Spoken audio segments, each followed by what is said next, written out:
but I can't read, I can't write, I can't spell, and most of the time I don't know my left from my right. Now here's the thing about me that's a secret that most people don't know. I'm borderline retarded, and I can't read. These books that you're recommending, Goethe. I would pick that up and I would be like, 10 minutes later, I'd be like, what's my favorite song? The ABCs? I think we're kind of getting off topic. Can you name 10 books? Keep going back to me. Can you? Don't change. No. 10 books. You're changing the subject, actually. 10 books. You're changing the subject, okay, actually. 3 books. Okay. Well, the Game of Thrones series, not a book. Twilight series. It is a book. Dress your age. Carrying a school bag on stage. What you do with a school bag on stage? You can't even read.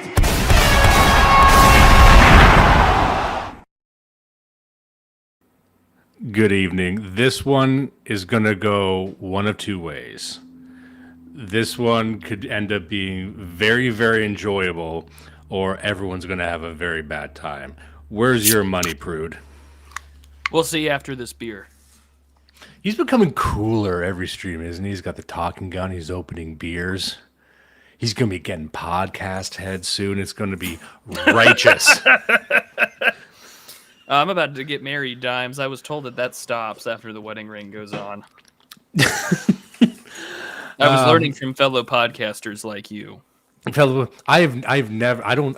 I've been injecting myself with like homemade TRT and taurine to avoid turning into a wife guy faggot. Just let being a wife guy happen. First of all, second of all, I bet you got. I'm not Geo here. I'm not here telling all kinds of lurid stories about sex. This may be the most meta show I do, where I reference the dirty laundry from all the other podcast appearances I do, which, to be perfectly honest with you, is quite enjoyable. This is the certified digital archipelago struggle session.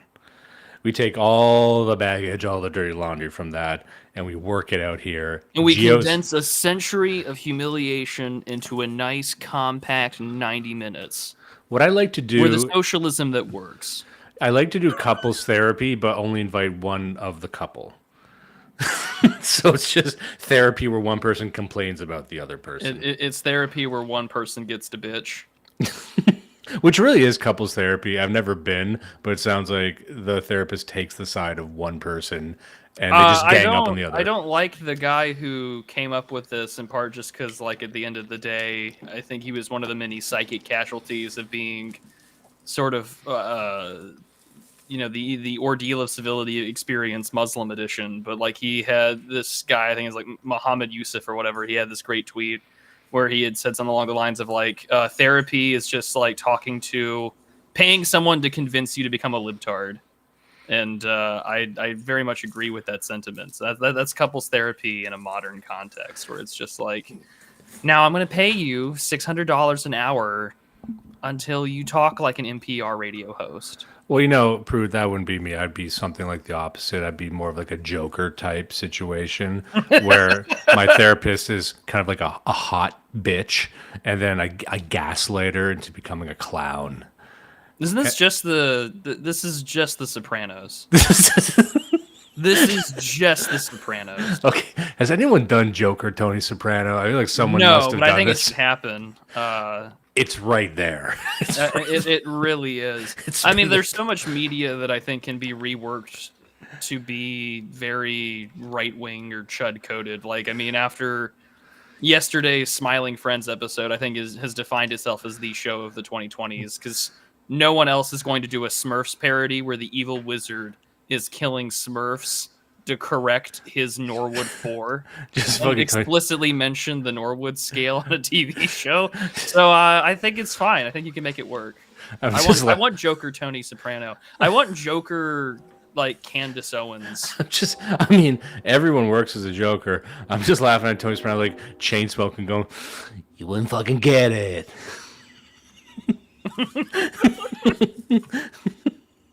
All right, you wouldn't get it. Yeah, you wouldn't get it. Okay. Now my mind's just populating all the side characters. Where's Syl going? Where's Polly going? Who's Christopher? He's got to be the guy he stabs, right? Well, we were doing this on the show the other week, where I was just doing Joker impressions, talking about just $7,000 checks. Guys, Joker's still funny. I know people think it's like Sneed and Sneed's over. Joker's not over. Sneed's out. Sneed might come back. I don't think it's out either. Well, I mean, parts of it probably is, but I would like to remind the audience that some idiot today, and not some idiot, I would say this guy is an artist, had done a steamed hams meme in the year of our Lord 2025, and he did it as a My Dinner with Andre parody, and it lasts 45 minutes. I tell you what, steamed hams has ridden the line. It hasn't overstayed its welcome. Not really. I welcome a steamed hams riff. See, you can tell everyone we're going to great lengths to not discuss this book. So for the Blood Satellite fans out there, you notice every time the Dimes brings up an interesting literature, you can tell that Judas gives no shits and does not care because A, he probably didn't read the book, and he doesn't find this particularly interesting enough to read, or it's a conclusion he already reached, 5 years ago in his political journey. There's more times where yeah, this guy that's taking off. Sorry, is your audio cutting? I don't know if it's cutting out just for me, but your audio is kind of getting muffled there. If anyone else can... let's find out. Let's find out. Sounds better now. Okay, well we'll leave it as that. But yeah, it's I find it funny that Judas will be, oh yeah, the government or the FBI works undercover to contract with pedophiles and stuff like that, and it's just I don't need to read this book. I already came to that conclusion 5 years ago. It's good to this is one of those books where I'm not here for it, and I'm going to be Judas this week. We got Dormant Vision in the chat saying, I actually read this one myself about a year ago. Will be cool to see what you fellas have to say. I'm reminded that real people have read a book like this. The book we are talking about is How Europe Underdeveloped Africa by Walter Rodney. I'll throw that up on the screen in just a moment. But the question obviously arises, what drove me to want to recommend this? Because this was me. This was my idea. And I said, Prude, we gotta do it. And my reasons are fewfold. The first is that I encountered someone on X, I believe it was a black influencer of some kind, and he posted this book and he said, message to all the young black men out there, stay away from this book. This book is responsible for more people getting trapped within the Marxist framework than any other, especially mainly for black people. So I saw that. And then on our last episode, we had covered The Hour of Decision by Oswald Spengler. And so much of that is about, I believe he terms it the color revolution. You had the white world revolutions and the colored world revolutions. Yeah, and so this book seemed to be a good representation of the colored world revolution. And it's not just Western Marxism, because so much leftist theory is written by white guys or Jews, but we don't have a lot of exposure to something that's just written by an African that deals with those ideas. And even the last book we covered, Like This, White Fragility by Robin DiAngelo, that's just a white lady. So I said, I want to hear Marxist revolution from the perspective of the third world. And this was written in the 70s. 1972. Yeah. So the third reason I did was because I also encountered some other discourse out there where there's just, again, some young black revolutionary woman, Palestine flag, raised fist, all the stuff in her name and bio. And she was posting that Europe didn't underdevelop Africa. Europe raped Africa. So it occurred to me that even something like this title seems quaint. It seems quaint compared to what we're seeing now. Because the title, How We Underdeveloped Africa, there, and we'll get to this in just a moment, there is the subtle implication that Africa was developed by Europeans. It just wasn't developed enough. And so there's perhaps a materialistic solution to this, and you detect that all throughout the book, where it's just Africa was kind of suppressed, but it's on the right path, and maybe if we just had a bit more money, then we could get there. But the discourse I'm seeing right now, it just rejects that entirely. It's just, you raped Africa, so we get to rape you now. So this might not even this pales in comparison to what you see from intellectuals currently. And I love to hear some of your maybe initial thoughts on the book. So, in a lot of ways, like our friend Dave Green, I don't do this on main, but I have an alt account, or at least an alternate like Gmail login in which I browse a lot of Marxist YouTube and sort of what are progressives and liberals talking about these days. And Walter Rodney is not mentioned by very many people anymore, which I find particularly interesting. There's always this emphasis on Franz Fanon or other writers when it comes to the issue of imperialism and colonialism, but Walter Rodney not so much, which I find really interesting considering Walter Rodney's history. He was from British Guiana, born in 1942. He would die from a car bomb in 1980. He was less than 40 years old. And, he had spent a lot of time writing on the history of Africa as well as the African slave trade in the Guinea coast. And then later, this would be the book that he's, famous for after his death. He's got a foundation and everything like that. Went to university in Tanzania, became an associate professor there before returning to Guyana. But he was a Pan-Africanist, which I think is a particularly interesting thing to consider, because that is sort of something that I don't think gets mentioned a lot these days outside of the African Union or the sort of the claims about bringing Africa as a united power. Dar es Salaam in Tanzania. But anyways, like I mentioned all these things because the way that he meets his end is particularly interesting. He had written numerous works and letters about tribalism and the early post-colonial leadership at the time. He had used the word negritude in one of those letters, which I find particularly interesting. On top of all that's that, got to come back. By the way, I want to see that. It would be certainly interesting. It's a framework of critique from. You don't really get to see that a lot anymore. But anyways, he's killed in a car bomb. This is after he had returned, celebrating the independence of Zimbabwe. Allegedly, he said that someone from the Guyana Defense Force, and a member of a Hebrew Israelite community, had led to the explosive that killed him.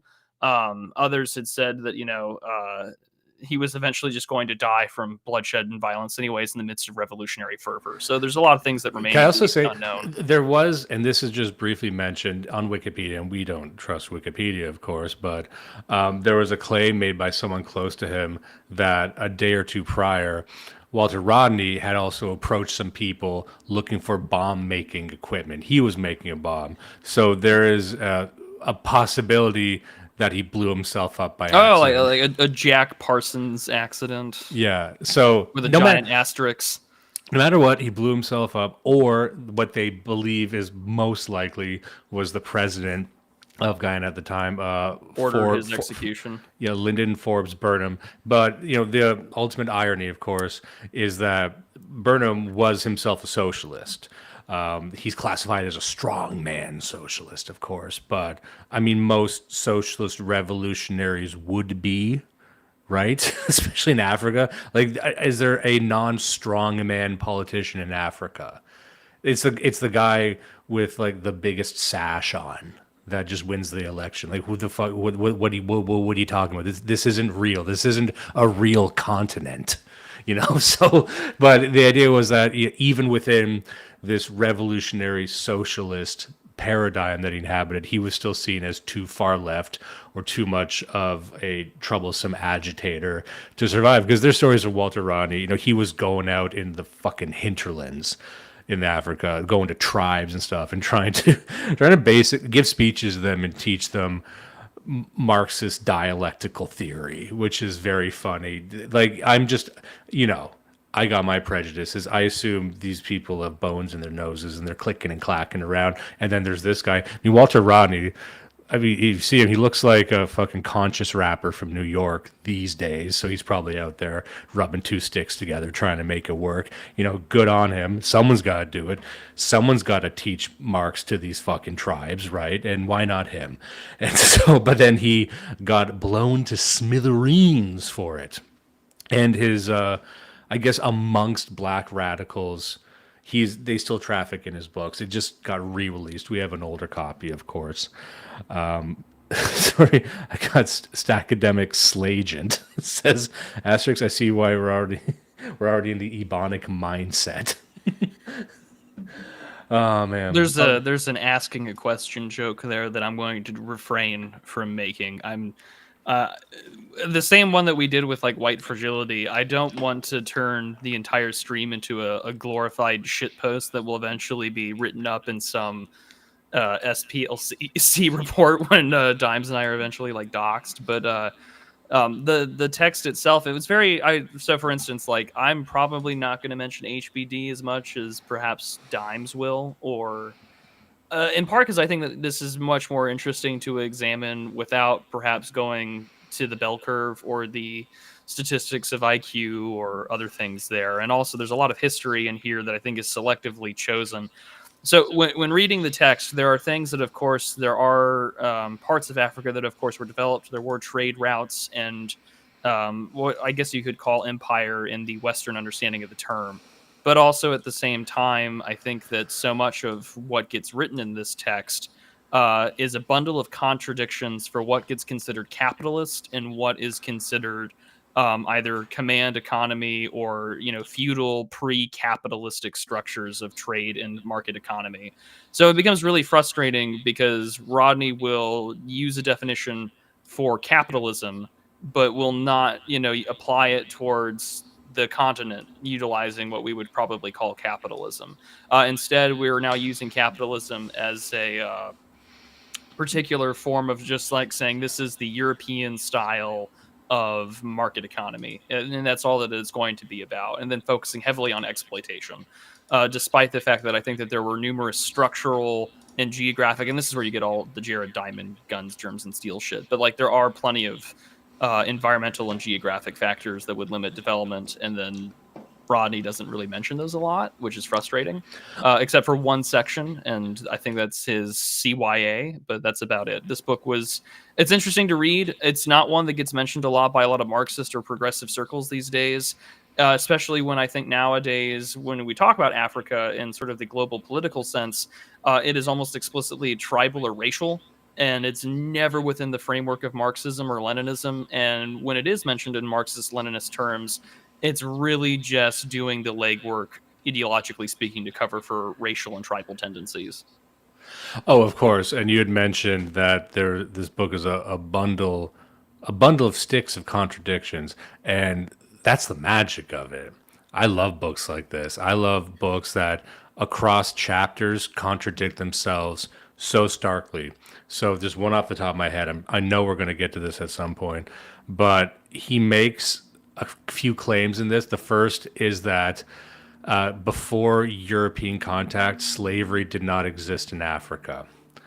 And then later on, he has to admit that, of course, slavery existed, but it was different because slavery minus capitalism is just better. It's like, so he gives examples because he has to. And that I give him some credit for just not entirely making up history, which is what you would see now. If you go to a lot of black radicals online, they're just talking about sort of a Marvel movie version of Africa. But here you actually have an African having in some way to come to terms with the fact that, okay, we had slavery, but here's the thing, it wasn't capitalistic because that's a Western thing. So he said we didn't have rape, we would just go to other villages and bonk the women on the head to go find wives. You say, okay. Or it's like we had slavery, but we took them and they worked and they were part of the family, And, so of course he has to admit that it was. And then the third claim, he builds off of that. And this is the most outrageous, and I love it. It's that you wouldn't have any European development without the transatlantic slave trade, which isn't to say that Africans were directly responsible, but the fact that Europeans built it was the fact that they made the slave trade to build the ships so big, and because they built ships so big, then they could travel farther and discover the new world and things like that. So he's trying to give credit to African slaves for developing Europe.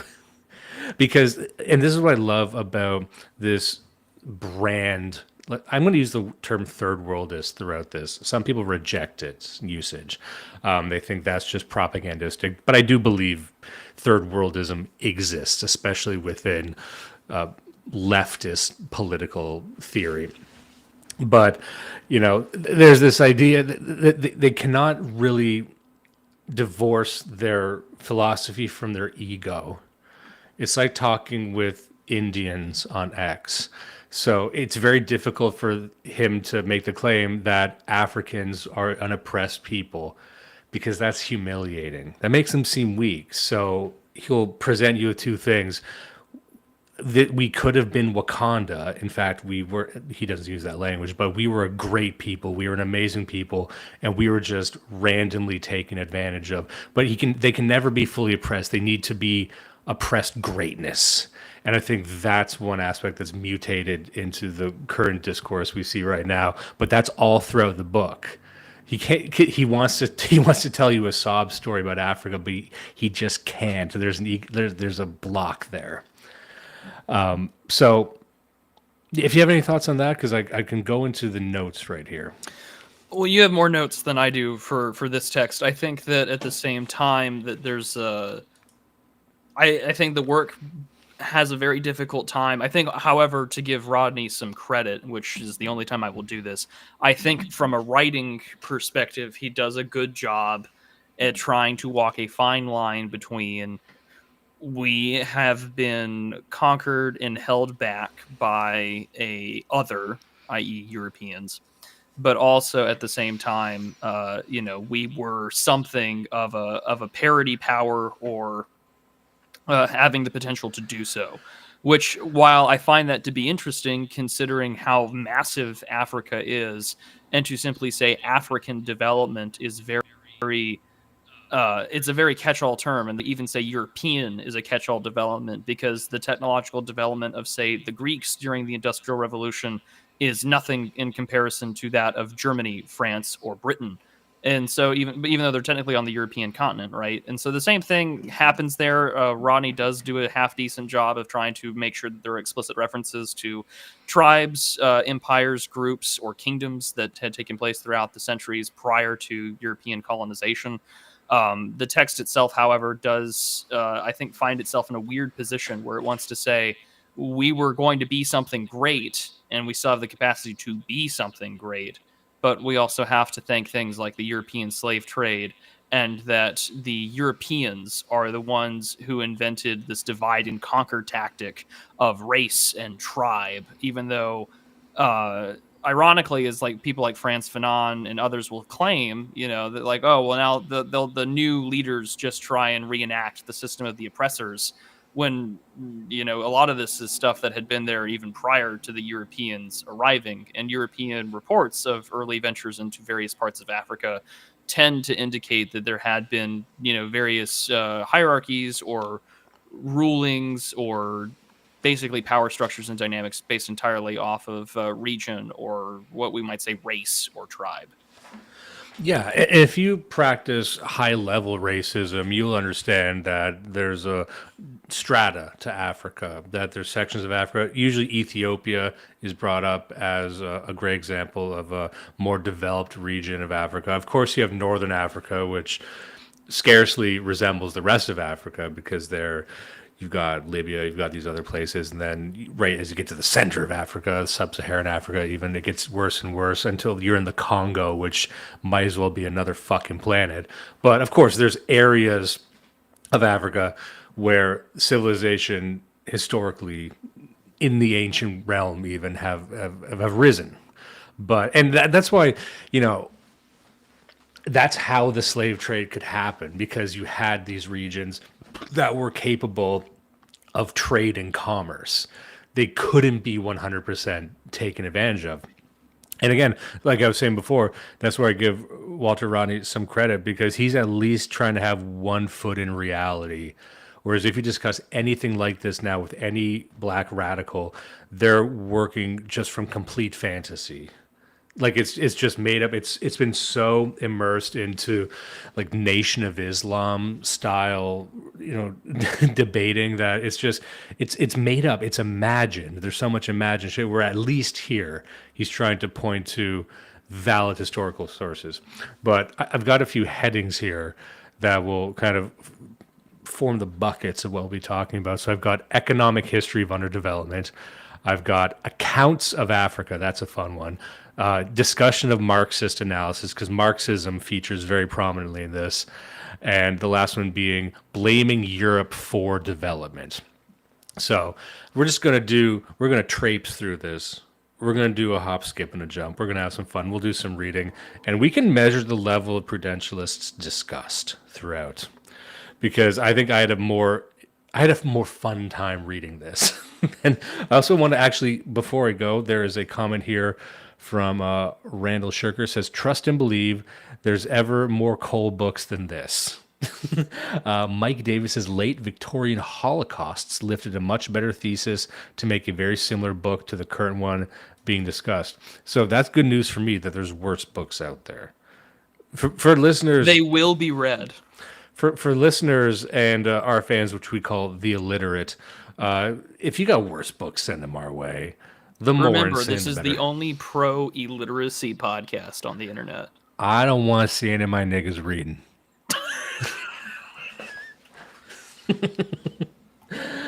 A pendulum says there's a catalog of AI pictures that debunk this book. Oh man, that's a fun one. Because I have noticed that where people will post and they'll be like, this was the royal family in 1850, what happened? And it's a clearly AI generated image of a black family in like European, aristocratic attire. And I don't think people, I mean, this is where I think a lot of AI accelerationists do it for racist reasons. So they're like, I think if we can generate enough AI porn or we can crash the TFR of certain regions. And so it's Margaret Sanger, but with like Palantir money, This is a fun thing to do, is to try and trick all these people with AI images, but what is to be gained? I don't think there's anything, to be perfectly honest with you, I don't think there's anything to be gained, because as our screen usage continues to increase, I think that cultivation theory will continue to be a very prominent form of basically enculturation. We cultivate the world around us by our media consumption, and we think that it is somewhat of a reflection of the real world. This is why the average American thinks, according to like the Pew Research Center, that like 1 in 5 people are gay or lesbian, and that like the country is like 40% black, which is not true. I mean, blacks have stayed at a pretty steady minority population in the U.S. for a long time, but also like 1 in 5 people in America are not LGBT or whatever. But like because of TV and social media and the barrage of propaganda out of Hollywood, like you certainly think that that's the case. And so if you tell a lot of people who come here or are shipped in deliberately by the American government or whatever, that the world is actually, every place was full of black people, and then like the evil Yakubian creation destroyed the world, like it's only going to perpetuate resentment and more ethnic hostility, which I think to some extent is deliberately designed. But it does come to show that I think when you have books like these, and you combine it with sort of this Wakanda-esque, and I'm using that word, I know, this Wakanda-esque propaganda machine that you can literally prompt your own fantasy world, that I don't think that's good for people like you and me. Yeah, because we're just feeding that machine. Because I remember when the bit that we were all going to do was making that okay sign be a white supremacist symbol to trick the media, because it's obviously not, right? And then we all did that, and then people just get thrown in jail for it. You know what I mean? So it's like, yeah, we can make all these fake images that totally undercut European history, but then they will believe it, and then then it's just going to be used against you. They don't fucking care. Like we're presenting the most irritating weapons to our opponents. So it's just for us. And I guess the game would be, how outlandish could you make these images? Like there's Neil Armstrong. He's black and he's landing on the moon, which is also black. It's just a black man landing on a black man's head. They're like, I knew it. A new school lied to me. All right. Here we I'm at page 161 here. I like this Alrighty. part. It says, because he has to set up, the definitions of This capitalism. I will say this. This is the PDF is like 300 some odd pages. This book is remarkably easy and very clear to read because this reads like an academic text where there is very clear introduction, body, and conclusion, like subheadings. This is a very easy text to read. Yeah, you notice that too, right? Like he'll end it. He kind of wrote it like you would write a high school essay, where it's like state what you're going to say, then state it, and then restate the thesis at the end. So like every chapter has like there's a section. Maybe I'll just scroll through, which is like notes on how to read the previous section, where he just kind of adds It's all some there, yeah. Yeah, which I've never seen that before because it's not written in a very dense way at all. But he says here, in the centuries before colonial rule, Europe increased its economic capacity by leaps and bounds, while Africa appeared to have been almost static. Africa in the late 19th century could still be described as part communal and part feudal, although Western Europe had moved completely from feudalism to capitalism. I mean, depends if you ask Marxists, they would tell you it's still pretty feudal, but whatever. Yeah. To elucidate the main thesis, kind of a miss on his part, whatever. To elucidate the main thesis of the study, it's necessary to follow not only the development of Europe and the underdevelopment of Africa, but also understand how those two combined in a single system, that of capitalist imperialism. So I'm just going to start with that. That's a good step. I'm going to go to page 30 here. I believe it's here. Okay. Where he says, every people have shown a capacity for independently increasing their ability to live a more satisfactory life through exploiting their resources in nature. Hey, fair enough. Every continent independently participated in the early epochs of the extension of man's control over his environment, which means, in effect, that every continent can point to a period of economic development. As an aside, this is something I've read quite a few Marxist and leftist thinkers as they don't have much interest in ancient history. Have you noticed that? Like their interest in history seems to go almost even stop at the Middle Ages. But when you make a claim like that, like every continent pretty much developed along the same way. Like no, it didn't. Do you know anything about China? Do you know anything about Mongolia? Do you know anything about the Aztecs? You know what I mean? Like there's actually... we seem to skip over most of like the early river valley civilizations, and then we discuss these like ancient kingdoms, and then there's this weird pause. And I think in part I don't know, for instance, I don't know enough, and I'm curious in a morbid fashion of like, ooh, that sounds interesting. Like when you go down a weird Wikipedia rabbit hole and all of a sudden you're like reading about like the Lazarus reflex and so anyways, like for me it would be really interesting to see how like a Walter Rodney character or a Pan-Africanist would look at Islam, for example, because as much as a lot of American black writers would look at Christianity, for instance, as an explicitly white man's religion, despite its origins, I'm very curious to see how Islam gets integrated into that, because when we talk about a lot of African rule or development over parts of the African continent, you can't ignore the sort of tower that is the impact that Islamic empires had, especially in North Africa, which was already vastly different because of, you have the Copts, for example, and a much more lighter skinned peoples, and, centuries of like Greeks and Romans, etc., being an influence there.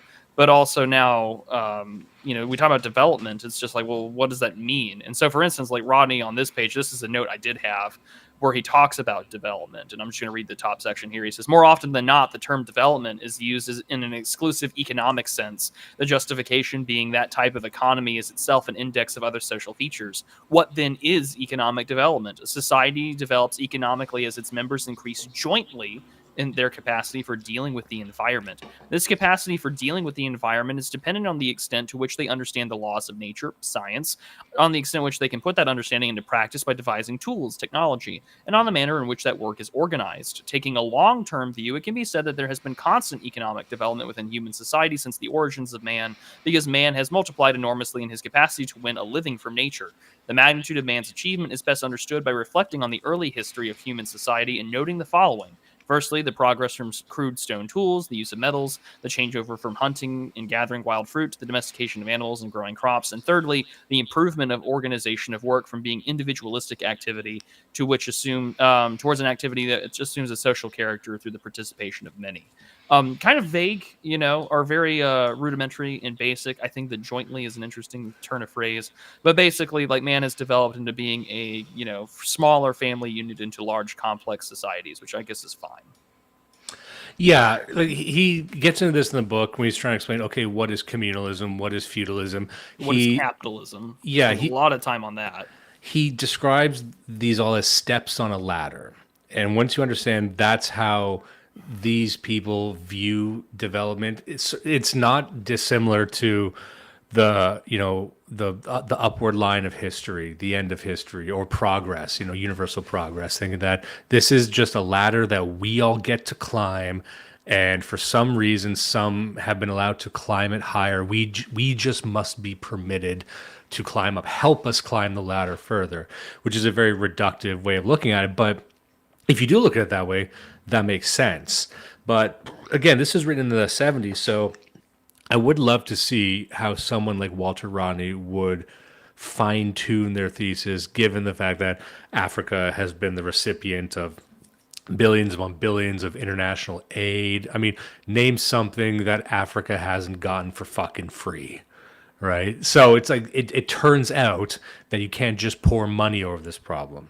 It turns out, and this isn't discussed in the book, but this is my thesis, and I'll just get it out at the start because I don't know how long we're actually going to spend on this book, but all development is imperialism by his definition, and in fact by all our definitions, because consider what a benevolent nation would have to do, a benevolent civilization. And I would make the argument that America would fit that description, and many of the Western countries now. But let's just imagine the perfect benevolent nation. How would you fix Africa? So, and he gets into this later in the book, and we'll probably read that part soon, but you would actually need to go in, and you can't just give them money, of course, because perhaps there's corrupt leaders. So and they don't just want free money, they also want education. That's what he gets into in this book. It's like, you need to give us the tools to succeed ourselves. Okay, what are those tools? Well, that's education. You have to give us the tools, then teach us how to use them, because one thing he complains about is, because he has to admit that the Europeans showed up and traded them advanced manufacturers. They gave them guns, they gave them tools, they gave them finer materials than they had previously. But what do they do with them? Well, they probably bashed them into a bunch of pieces and made a fucking hat out of it. So they said, well, you need to teach us to not do that. It was an injustice that you did not give us more instruction manuals and teach us how to fully exploit these tools. So what they want is schools. Okay, how is that not imperialism? Because you get schools and he says, well, now you're teaching us math, now you're teaching us fucking English, now you're teaching us geography, giving us names to the fucking borders. What? Like he takes exception to that Europeans actually did go in and build roads and schools and dig wells, whatever it might be. And he's more upset that the schools that Europeans did build and the roads that led to those schools did not have the correct signs on the roads, and they did not teach their specific, nuanced verbal history, whatever it is. So there's actually nothing you can do for these people that wouldn't be counted as imperialism. You can, and if you ever try, that will be used against you at a later fucking date. And very specifically, like the point of imperialism for Rodney is in the classical sort of Marxist sense that, for one, workers and peasants are the most dynamic force in world history and human development, and will probably usher in the Marxist interpretation of the end of history. But more importantly, as Rodney notes later on, I think it's in like the next 2 pages or so, that imperialism is a logical phase of capitalism, and that really we have to understand that in this sense we have to consider the usual points about like economic development is, I think, way too narrow, And instead, we have to look at the totality when it comes to production, land, population, technology, specialization, production. And so when we look at the comparisons of, say, socialism, which has taken hold in sort of what he calls the weaker areas of like capitalist democracy, the exploited, the downtrodden, and the worker, that we have to understand that, when we talk about, when like the West or Europeans or capitalists talk about development, they don't consider these factors. Whereas socialism and his particular study, which is basically from pre-colonial era until 1950, where his studies end, is that underdevelopment is, not the absence of development, but we have to consider that there is a dynamic in place that has stopped that development, not just economic, but also culture or capital or technology or social organization. And for Rodney, that's the, logical understanding of capitalism in his worldview, which is imperialism. Yeah, he gets into it more here. I'm just skip to page 15. He says, at the social and cultural level, there are many features which aid in keeping underdeveloped countries integrated into the capitalist system and at the same time hanging on to the apron strings of the metropoles. The Christian church has always been a major instrument for cultural penetration and cultural dominance, in spite of the fact that in many instances, Africans sought to set up independent churches. Now, I love that line. It's like the church has been used to propagandize us, even though many Africans just start their own churches. Well, okay, you can't just say that. You can't just say it's one way, but then it's also another. You see what I'm saying? And also, he gets into this segment right here where he says, like, everything the West could ever possibly do would be polluted by capitalism. There actually is nothing that... There's no amount of money you could give. There's no amount of technology you could give. If you gave them a food replicator that teleported food into their fucking bellies, the bellies of starving children, they would say that food is toxic because it came from a capitalist system and made them dependent upon the West. You see, which actually is true. Like, the only solution would be to just go hands off entirely. We will restrict capitalism from ever broaching your shores and will leave you alone forever. I think that's a fair agreement, right? He continues on here. And one thing he mentions in here before I forget, maybe you'll recall this. I noticed this with a lot of third worldists, is they hate the Pope. And they seem to think the Pope controls all of Europe. Did you see that in this? There were definitely some anti-papist sentiments throughout the text, yes. I'm not saying this as a Catholic, but just the idea that for a lot of these sorts of Marxist revolutionary types, they think the Pope is like the king of Europe, even now.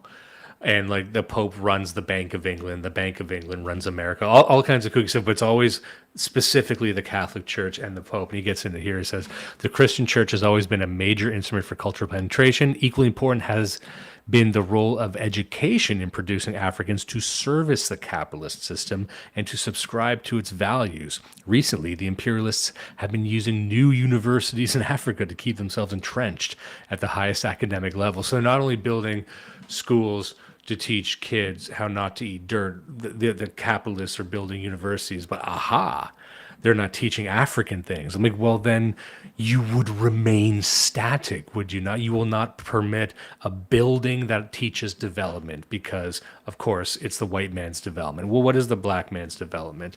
He gets into that here later. I'm going to see if I can find it in my notes real quick.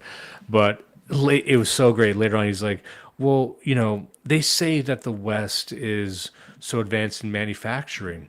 Well, Webster's defines manufacturing as, like, honestly, he goes and tries to say, well, manufacturing is really just something you make, right? So Africans were making things for thousands of years. And he talks about there's a wooden spoon that we found. Like, shut the fuck up.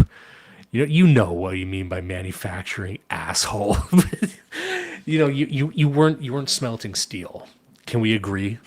No. Well, no. We kind of made bird masks. Did you? Well, you were the American Indians made better bird masks than you did. What do you think about that? And they also think the world's on the back of a giant turtle. What do you think about that? You're worse than those motherfuckers. Yeah, Rodney talks about sort of underdevelopment as paradox. He this is page 45 on the PDF. It's the last section here. Speaking of Christianity, he says, in a way, underdevelopment is a paradox. Many parts of the world that are naturally rich are actually poor, and parts that are not so well off in wealth of soil and subsoil are enjoying the highest standards of living. When the capitalists from the developed parts of the world try to explain this paradox, they often make it sound as if it is something God-given about the situation. One bourgeois economist in a book on development accepted that the comparative statistics of the world today show a gap that is much larger than it was before. By his own admission, the gap between the developed and underdeveloped countries have increased by at least 15 to 20 times over the last 150 years. However, the bourgeois economist in question does not give a historical explanation, nor does he consider that there is a relationship of exploitation which has allowed capitalist parasites, to grow fat and impoverish the dependencies. Instead, he puts forward a biblical explanation. He says, all is told in the Bible, for unto everyone that hath shall be given, and he shall have abundance, but unto him that hath not shall be taken away even that which he hath, from St. Matthew. In the gospel. Presumably, the only comment one can make on that is amen. The interpretation that underdevelopment is somehow ordained by God emphasized of the racist trend in European scholarship. It is in line with racist prejudice to say openly or to imply that their countries are more developed because their people are innately superior, and that they are and that the responsibility for the economic backwardness of Africa lies in the generic backwardness of the race of Black Africans. Do you notice that within just that segment there, it's if you really try and just close your eyes and listen, it's completely fucking incoherent. Like, there's no reason to even mention God in there, unless to say that Europeans are lying about the truth of the matter, which is what, because he says here, okay, many parts of the world that are naturally rich are actually poor, and parts that are not so well off in wealth or soil, subsoil enjoy the highest standards of living. Yeah, what that means is Europeans looked at you and said, how come you're not more advanced? You have everything here. You got so much shit all over the fucking floor. You're rich in resources. Why have you not utilized these resources? So they'll say to themselves, I guess God just favors us. When in reality, what they want to say is, wow, there's too many nincompoops over here who don't know how to do anything. That's it. And then he has this little detour in the middle about God, but then he gets to it at the end, which is that, well, you can't just, it's just racist to say one is more innately superior to the other. Then what's your solution? What actually is your solution? Because you just pointed to prehistory saying that everyone was developing independently. And it's not true to say that Europe only developed after contact with Africa. So what drove that independent development, you stupid asshole? You know, you shouldn't get wound up like I am reading this right now, but it frustrates me when I see someone who is lauded, someone who's taken seriously, and within a single paragraph, they can't keep their own fucking mind right. Or they're used to just being slippery with their language. And that's what I don't like about a lot of leftist writers. They're very slippery with their terminology. They'll try and take you on these little detours, try these little rhetorical sleights of hand to make it seem like they're actually fucking saying anything. It's like, no, you actually gave me an exactly perfect reason right there why one group appears to be superior to the other. If not, then give me another fucking reason. There's not one in this book. Sorry, I'm getting all hot. I'm getting all steamy over here. I'm pissed off. Getting a little sweaty there, buddy. No, I mean, I think that there's a lot of examples of contradictory language in the text that I think we can definitely spend a lot of time exploring, especially because one, definitions are not going to match what you and I would traditionally call. Can I just interrupt you and point at this so before I forget it? Yeah. Pac-Man Respecter says, don't all these arguments fall apart when you look at many Asian countries who developed impressive industries despite poor regional material richness? And this is actually true. That's what's remarkable, not only of Japan, which territorially is a very strange small island, but also China. China struggles a lot in producing food. You would think that due to such a large landmass, it could be rich in farmable terrain, and it's really not. It can pretty much only make rice. That's why they eat so much rice. That's not just a racist joke. It is true, but they may do. they may do with the lack of resources. Of course, they didn't give anything shit about rare earth metals back then all throughout history, but especially in the Irish figured it out. How the fuck did the Irish figure it out? They're basically Africans. That may be the most Anglo thing you've said today. I'm trying to reaffirm my whiteness in this, so I'm going straight for the jugular of the Irish, of course.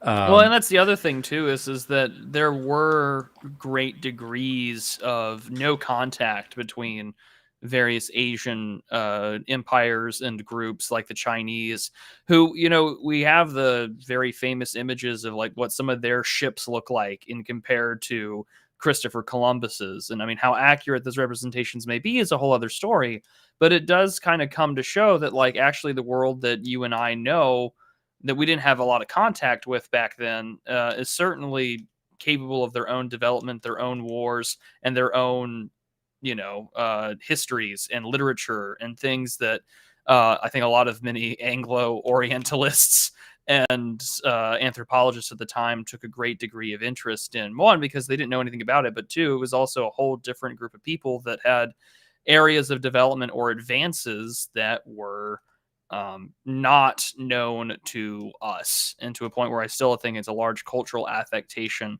whether it be Eastern religion or Eastern medicine, and things that we don't pay as much attention to, or perhaps we didn't.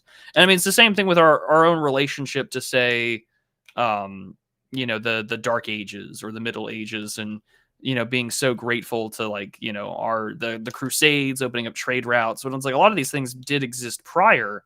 It's just the awkward conversation to have about, there was the Byzantine Empire and then Islam and everything else. So like it becomes this weird relationship that we have with our own history that I don't think we get enough discussion over. And it becomes very difficult, I think, like unless you know these things, like good luck having any coherent conversation with anybody, not just someone like Walter Rodney, but even like the average Western historian. Like it's just not something that gets to be talked about.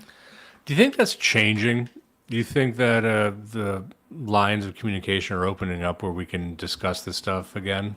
I would hope so, but I also think that unfortunately because of immigration, no. Interesting. I guess it would depend what is being discussed, of course, because it's due to immigration that we've got so much open pushback against Israel lately, because because so many non-whites are doing it. It's become acceptable, I suppose.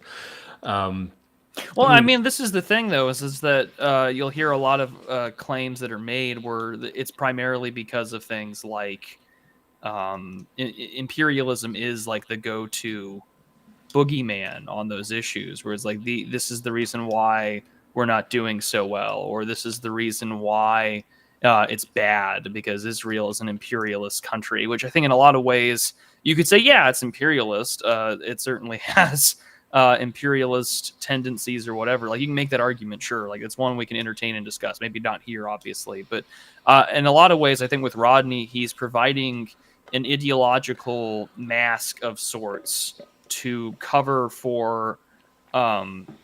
I think in a lot of ways, just I don't want to say it boils down to just pure resentment, but I think in many facets of this discussion, it is just resentment, because what else is it going to be other than, we have a world where like, yeah, it is resource rich, but also at the same time, I'm not saying it, for instance, but like with the famous 2011 documentary, like what is it, Empire of Dust, or the one where we get the "It's so tiresome" meme, It's Empire of Dust, yeah. Empire of Dust, right?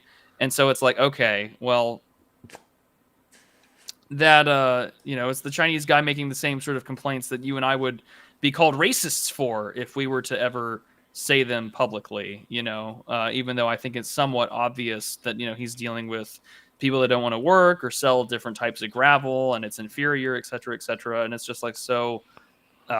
It boils down to some basic questions. And I mean, I think this is the big complication of all sorts of like quote unquote, imperialism studies or studies of colonialism is that how much of the forbidden no areas of political discourse, i.e. things like human biodiversity or conversations about the innate historical and political development of Africa that we're not supposed to discuss, that prevents us from being honest in these conversations. And I think that sort of becomes the big bugaboo that Rodney and others aren't going to talk about, because it's just like, well, we can't say those things, even though a lot of other Black writers have said things about this issue.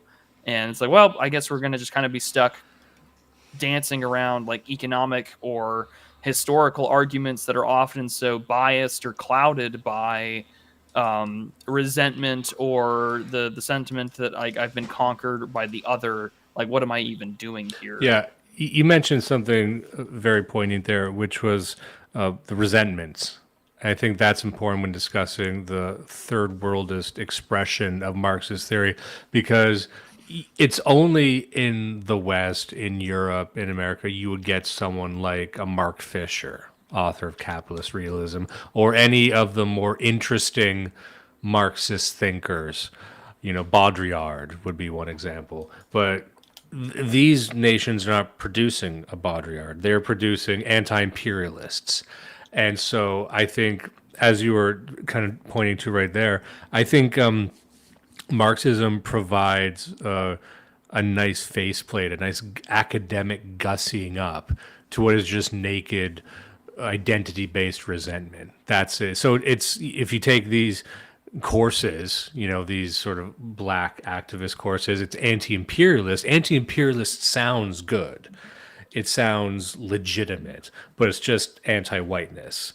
And so it's just a strategy to attack the white superstructure, the white paradigm, the white status quo, whatever they would term it. But that's it. There's no actual economic theory there. Of course there's not. Have you talked to these people? They don't give a shit about a crisis within modernity. This is all the stuff that we talk about. They're just using this as a fucking cloak for what it's always been, which is just various 50 shades of Camp of the Saints. So we got some good comments going on here. I got one again from Pac-Man. This reminds me a lot of the Djinn-brained Twitter post, but the genie is just the existence of the West. The darkness of Africa is because of what we did, and we didn't do something we should have. And again, if you talk to a lot of them now, as they find greater numbers in these nations, they will admit that this is just revenge. This is revenge for imperialism, and imperialism is so ill-defined. Even in this book, it's pretty ill-defined. There's no tables of dollars and cents. I encounter this all the time. There are tables in here, but they're not. How accurate they may be or what present studies we have is a whole other discussion. But there are some things on here that talk about the general wealth of a particular country, and how many dollars a person makes per capita. It's interesting, but nevertheless, it is sort of baked down to, well, why aren't we rich like you? Yeah, because he'll say good point, and he'll say, look, you trade this resource here. The minimum wage in Britain will be 30 cents, and over here we're making 5 cents, something like that. And prior to that, they were making 0 cents, right? And so the argument he makes is that, why don't you give us 30 cents? And then obviously you would say, well, why would we? Why? I don't, they don't understand how it works. Like, okay, we have all the stuff. You don't really have anything. The only thing you have is cheaper labor. And I know I'm going to sound like a capitalist when I say this, but otherwise there would be no reason to deal with these people at all. So you're going to get paid less because you have less, you have no leverage. And then if you're smart, you can build up that leverage through prolonged trade to fortify your position. And there's some great stories in this book about the initial encounters some European adventurers and travelers had with these tribes who were like living in fucking caves. And they would go up to the caves and they would place their wares just in front of them, and then they would go and then come back. They would see them scurry out like crabs and grab them. So even these fucking troglodytes knew how to trade, but there was something stopping them from utilizing that leverage to ever centralize their position or gain any sort of trade sovereignty. And so he's asking, well, why didn't they do that? Well, you didn't tell us how to do it. That's what he's saying. But like, it doesn't fucking matter. You were making 0, then you started making 5, and you're wondering why you weren't making 30. Why aren't I making as much as a Scotsman? I don't know. Like, why are you even asking that question? It should just be charity. Like, it's just charity at that point. It's like you should have given us more. Fuck you. How about we made a mistake giving you 5? Like, we should have just fucking taken it. It would have had the exact same effect. Well, the argument that Rodney does make is that in a lot of ways, it is just taking it. There is no difference at all, and it's very explicit in the claim that like this really is just because of the difference in wages or the different levels of development. This is no different than just theft, and this is the principal argument of exploitation that we would see even in classical Marxist literature, even within European Marxism, that this is just like exploitation. It's not livable, and you can be rich by so many degrees that, you know, I don't like Tucker Carlson.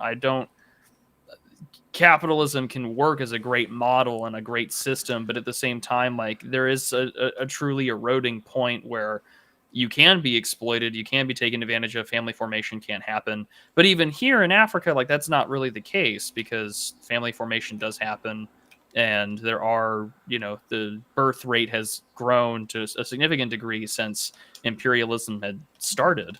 And it's something I don't think that really gets addressed here is that like, well, things could have been far worse and the material conditions did improve.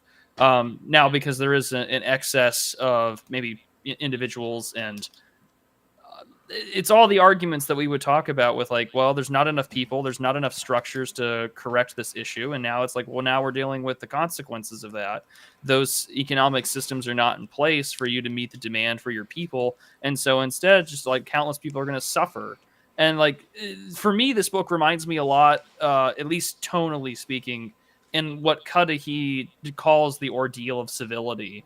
Is that a population or a group of people have been exposed to a system that is so radically alien and different to their own world that you can't help but generate a sense of resentment, or trying to impart your own understanding of the world and make it your thing in a system that really doesn't identify with you to begin with. And I mean, Cudahy makes this sort of as an explanation towards a lot of like Jewish practice or Marxism and Straussianism. But I think a lot of it can also be applied here, that you have now a large degree and population of individuals that are not really familiar with this world and don't really know how it works. And now that they've been exposed to it and are trying to cope with the system, especially after colonialism, which of course has its own sordid history, decolonialism does, because then you have to consider the Soviet and American involvement in there, French colonialism, the Suez Canal crisis, the history of Islam and Christianity in parts of Africa that still plays a major role in the region to this day. It's like, so what are we doing here? Instead, like the arguments that are being put in place here really only sound like anger and nothing more than desire for, you know, you have done a great harm and I want to bring you to justice. No, absolutely. And I need to get to some of this more reading. We've just been complaining about Africa off the dome for a little bit now, but I think in a very even-handed way. I want to get to this part right here. I'm at page, here we go. Yeah, I'm on the page right now. He says, even when the, quote, experts from capitalist countries do not give a racist explanation, they nevertheless confuse the issue by giving as causes of underdevelopment the things which really are consequences. For example, they would argue that Africa is in a state of backwardness as a result of lacking skilled personnel to develop. It is true that because of lack of engineers, Africa cannot on its own build more roads, bridges, and hydroelectric stations. But that is not the cause of underdevelopment, except in the sense that it causes the effects to come together to reinforce each other. The fact of the matter is that the most profound reasons for the economic backwardness of a given African nation are not to be found inside that nation. All that we can find inside are the symptoms of underdevelopment and the secondary factors that make for poverty. Which doesn't even make sense if you think about it. Saying like, you guys are backwards. Okay. Why are you backwards? Well, because you're let's say you're facing backwards. You're oriented in a backwards way. Well, no. It's actually not because of our backwards orientation that we're backwards. It's because of you facing the opposite direction that makes us seem backwards. You see what I'm saying? Because what they're trying to do is like contextualize Africa against the West. So it's like, well, yeah, obviously you're backwards in comparison. It's like, well, I mean, it's just how you look at it. Maybe we're not backwards. Maybe it's just that you're looking at us the wrong way. It's like he does this all throughout the fucking book. It's like, the problem is how we define development at all. Like literally at one point in this book, he's saying that we just need to reconfigure what development even means, because if the term development includes not having the fucking wheel and sitting on a raft covered in flies, well then yeah, we are developed. We're developed if it includes pushing a raft with a big long fucking stick. So it's he plays these little word games, but then what's the point then? Okay, then you're developed. Congratulations. Fucking go home. This is the part I was talking about before. I absolutely love this part. Okay, is it 64 here? Yeah. And just scroll down. Here we go. So he says, when it comes to the question of manufacturing in Africa before the time of the white man, it is also essential to recognize where achievements have been underestimated. African manufacturers have been contemptuously treated or overlooked by European writers because the modern conception of the word brings to mind factories and machines. However, manufacturing means literally things made by hand, and African manufacturers, in this sense, have advanced appreciably. Most African societies fulfilled their own needs for a wide range of articles of domestic use, as well as for farming tools and weapons. As well as the Portuguese reached the Old Kingdom of Congo, or as soon as the Portuguese reached the Congo, they sent back word of the superb local cloths made from bark and palm fiber. Well, if the Portuguese said it, if the Portuguese I would like to. Does he cite anything there? Like, does he have any citation for that? I didn't see any. No. Okay, I'm very curious. What the initial reports might have looked like. I stopped looking for citations because I did that a few times throughout and couldn't find any, and I certainly didn't find any primary sources. That was my This was my frustration with the text, is that there are quite a few, and this is what kind of irks me about a lot of bad political writing. For instance, you do not have to like Thomas Piketty, the French, I would call him a neo-Marxist in his economic understanding of things. But what Piketty does is at least provide a lot of first hand and primary and secondary sources for what he believes in or what he's writing about, which I greatly appreciate. There are some African writers that will do this. Rodney is not really one of them, which is really frustrating because I want firsthand sources. Maybe that's just a terrible Western, way of thinking, that I want primary sources and I'm not here for an autoethnography, but it's frustrating. That's all I'm going to say. It's frustrating. Okay, here's another good part. I love this. Let me see. I think it's on this page. But anyway, I'll just read it here. It says, even the widespread resort to shifting cultivation with burning and light hoeing was not as childish as the first European colonists supposed. So he's of course referring to the fact that Africans, and you saw this in Australia too. There's a rumor, I don't know if this has been verified, it's just something I heard that makes sense, that Australia used to be a much more lush jungle, but that it was burned by the Aborigines because they, to this day, practice a form of hunting which involves just lighting anything green on fire and killing the animals that run screaming from the inferno. And so that could be perhaps why Australia just became a desert. But there was something similar like that going on in Africa. But that form of cultivation was not as childish as we might think. He continues on, the simple form of that simple form of agriculture was based on a correct evaluation of soil potential, which was not as great as initially appears from the heavy vegetation. And when the colonialists started upsetting the thin topsoil, the result was disastrous. However, it is not being suggested that African agriculture in the early period was superior to that of other continents. On the contrary, African standards of husbandry on the land and with livestock were not as high as those independently evolved in most parts of Asia and Europe. See, even there, he admits it. It's like, it is true. We didn't know what we were doing. And to his credit, look, I'm being fair here. A lot of people think that these jungles, the jungle primeval, you're thinking Central Africa, you're thinking South America, you think, well, it's such a temperate zone, it's so lush, you should be able to grow whatever you want there, but that's not the case. It's very, very difficult to grow in these sort of mountainous, hilly, rocky regions. To make farmland, you need to put a lot of work in. To make farmland, you would need to clear cut the jungle, which isn't to say that you couldn't in Africa, because they'll say, well, that's why they didn't do it. I'm like, well, they figured it out all over the world. You can convert the land, they just didn't. However, it's actually not as easy as all that. So continuing on here, it says, this is the part I wanted to quote the most. The weakness in Africa seemed to have been the lack of a professional interest in acquiring more scientific knowledge and in devising tools to lighten the load of labor, as well as transform hostile environments into areas suitable for human activity. That's so great. It's like, okay, the only thing that separates us is the interest in science and farming and developing techniques to labor easier. That's it. I mean, I agree. That's all. The only, really what he's saying, the only thing that separates Europe from Africa is the people and their minds. Are we in agreement? Do we show of hands who agrees with that? and then, of course, how do you resolve that?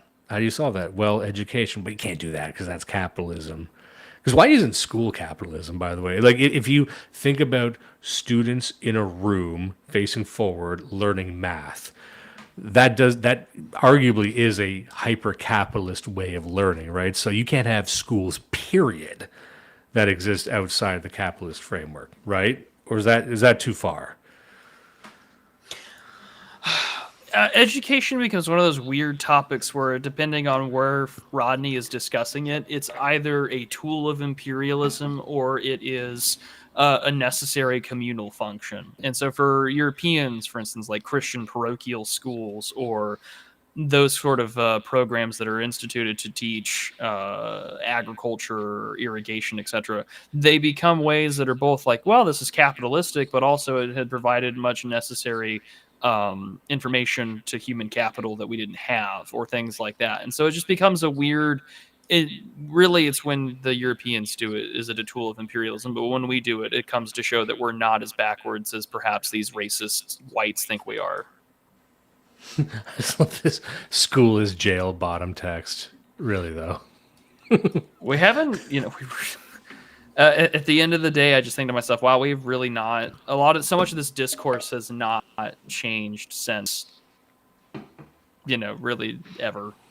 None of, like school is prison .green .bottom JPEG or whatever. It's just like the same thing when it comes to a lot of like post-colonial and colonial study like Rodney type characters. It's just like, well, like we've generated systemic underdevelopment and exploitation, and this is why, because we're so different, and there's all this hidden trauma or etc. Like this is the school to prison pipeline stuff. This is the why is our infant mortality rate so high in comparison to, say, you guys? And this is something that even Rodney complains about, is the differences in infant mortality rates in Africa, which of course Africa is just a large continent when he does these comparisons, like or Africa as the average type of what's the word I'm looking for? It's just the large type of take-home income. That's a table on there. It'll be like the United States, Canada, and then like Africa, Well, of course, with an asterisk next to it. And it's just like, well, that's like apples to oranges types of like statistical and economic comparison. An it's the entire same thing with like healthcare spending between the United States and like various European countries. I really don't think it's good statistical modeling to compare America to the US when it comes to certain like healthcare spending. I think is a very good example. It's just like, okay, you have a federal system of a nation with like 330 plus million inhabitants in comparison to a state healthcare run system. I don't know, like let's take the UK for example. It's like with a vastly smaller population and different federal spending structures or non-federal spending at all. It doesn't have a federalist model. I mean, so like to make comparison to like, oh, average home pay of a Canadian versus like the average African, and it's like, well, that's so vast. Like this is not. But of course, that argument. Yeah. Well, no, that's a great point. Where earlier on we we're saying, oh, his argument was.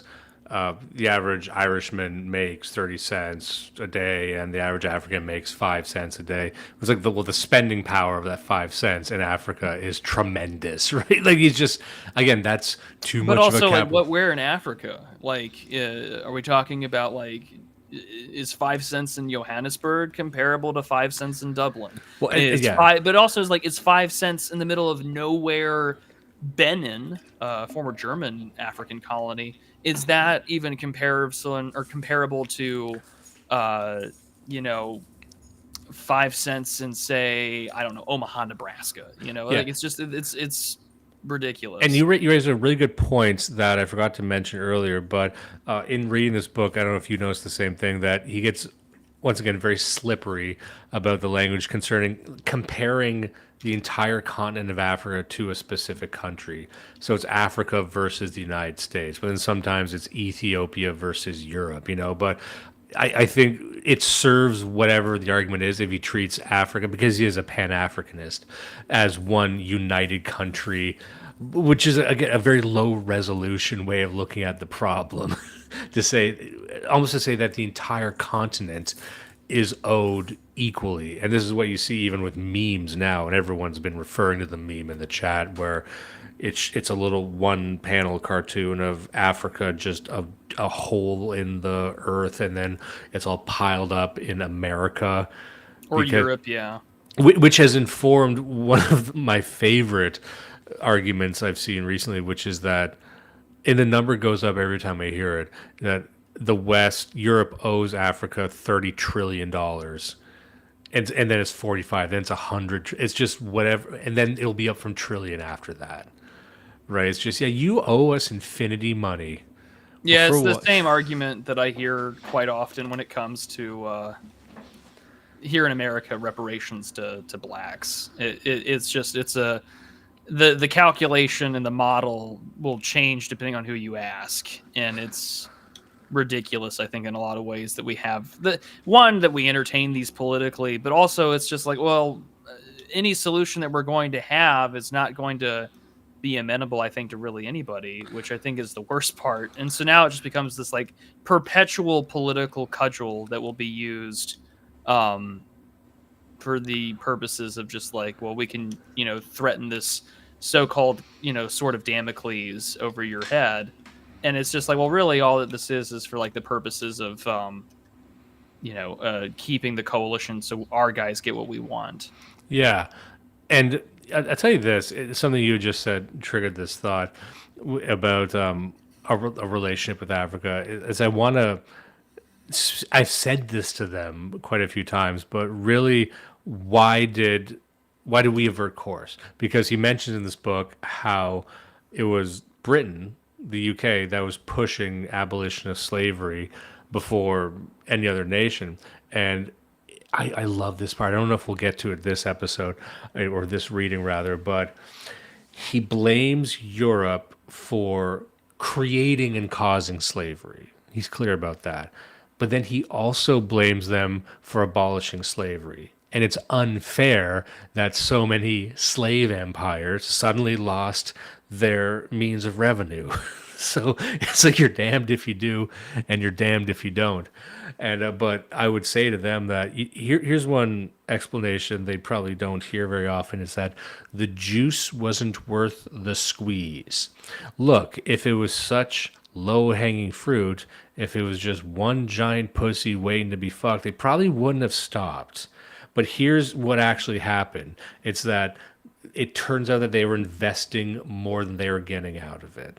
That seems to be what happened in many cases, that in trying to corral and educate and build up these nations, because they had to, you go into these nations and these countries, these tribes, these fucking regions, and you need to build infrastructure. Otherwise, you can't fucking do anything, of course. And it turns out you're just investing so much, it's actually not worth it to get out whatever that resource is, unless you've got a Cecil Rhodes, unless you've got an enigmatic genius doing it, or and there's examples of it, but it's not just a one-way street. It's not that we came in with a big shovel and dug up all the gold and flung it back home. It's like, no, there was insane investment going on. And you're seeing that even with China right now. And I don't know if these types, the Walter Rodneys of the world, can make sense of what China's doing in Africa, going in and also building infrastructure for the purposes of resource extraction, but you weren't using the fucking resources anyway.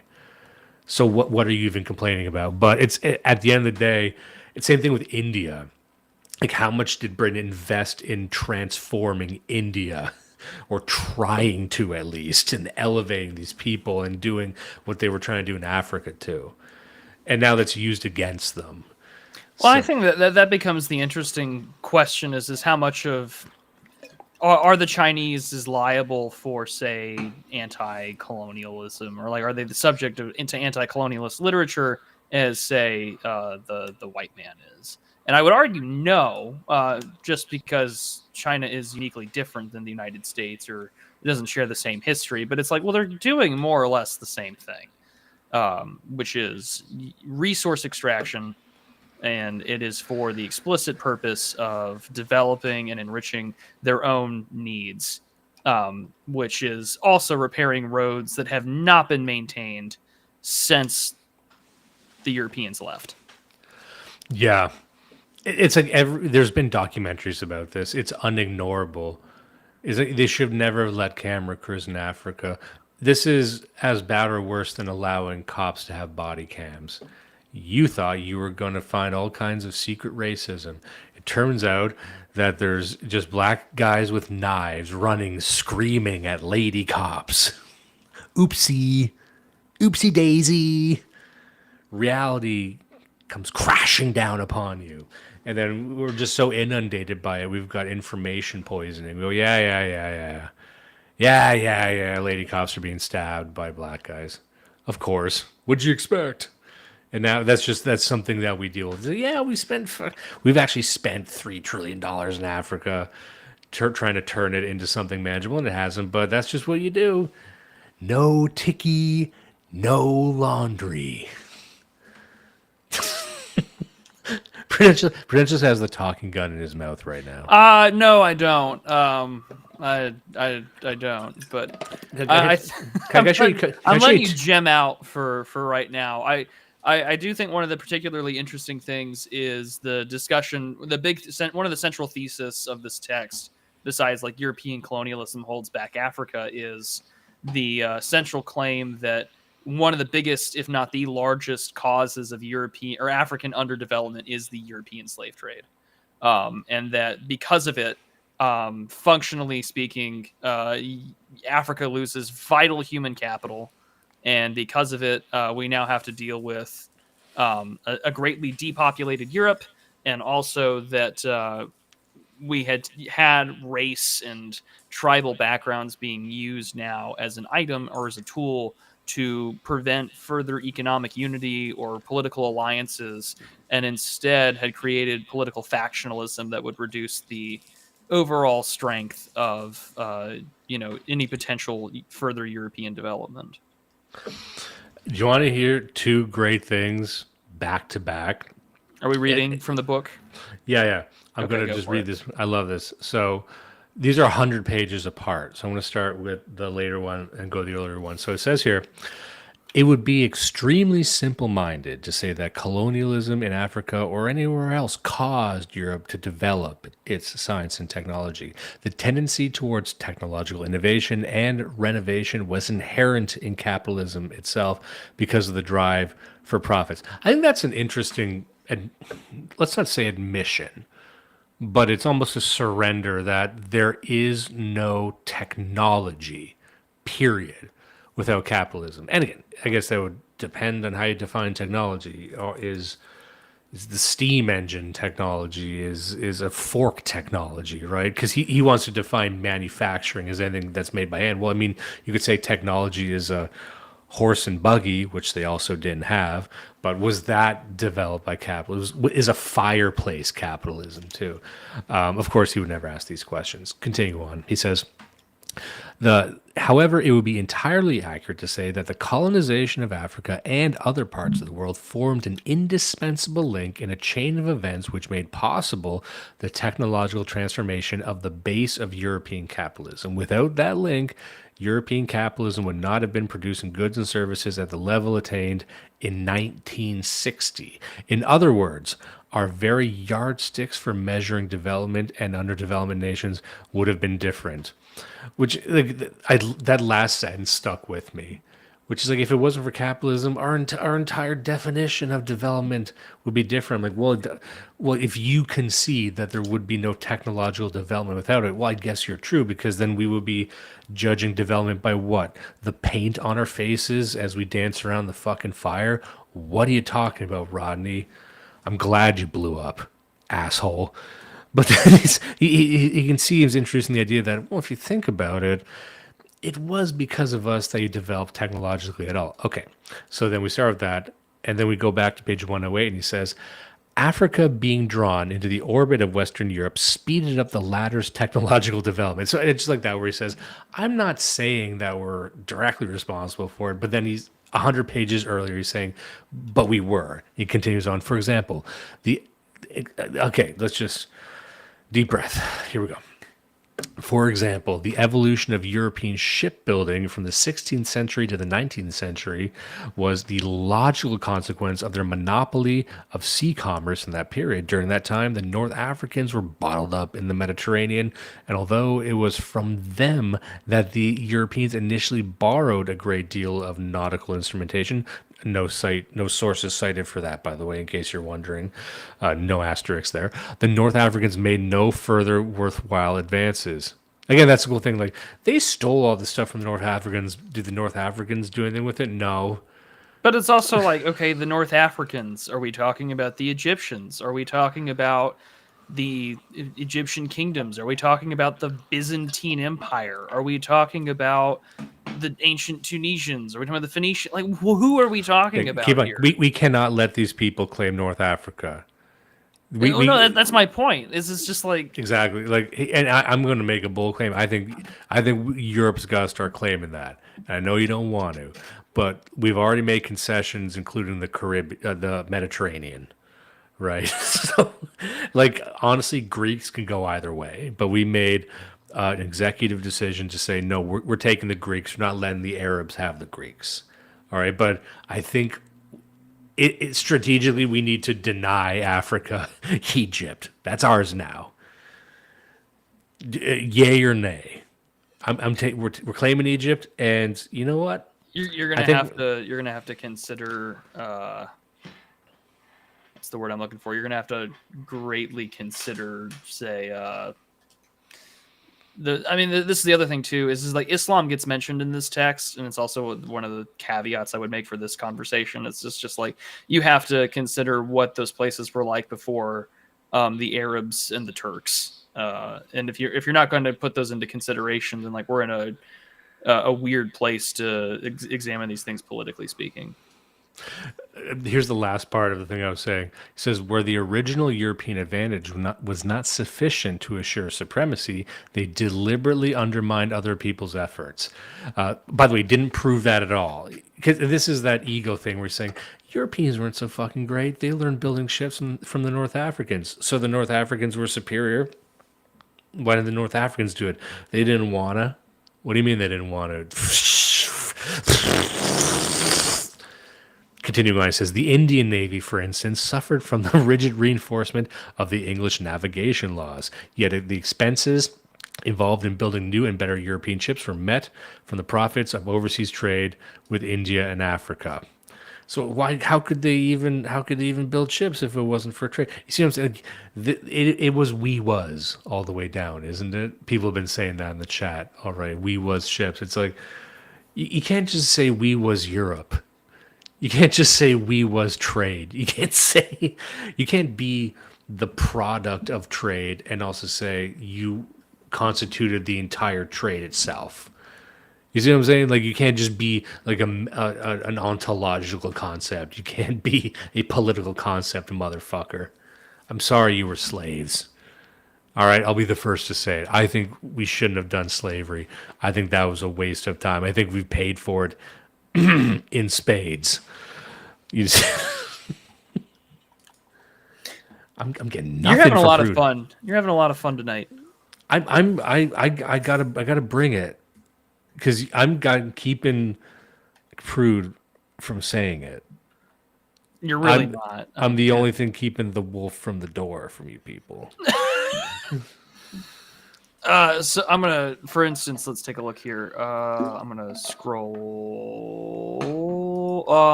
So, for instance, I mentioned religion. It's a particularly interesting one.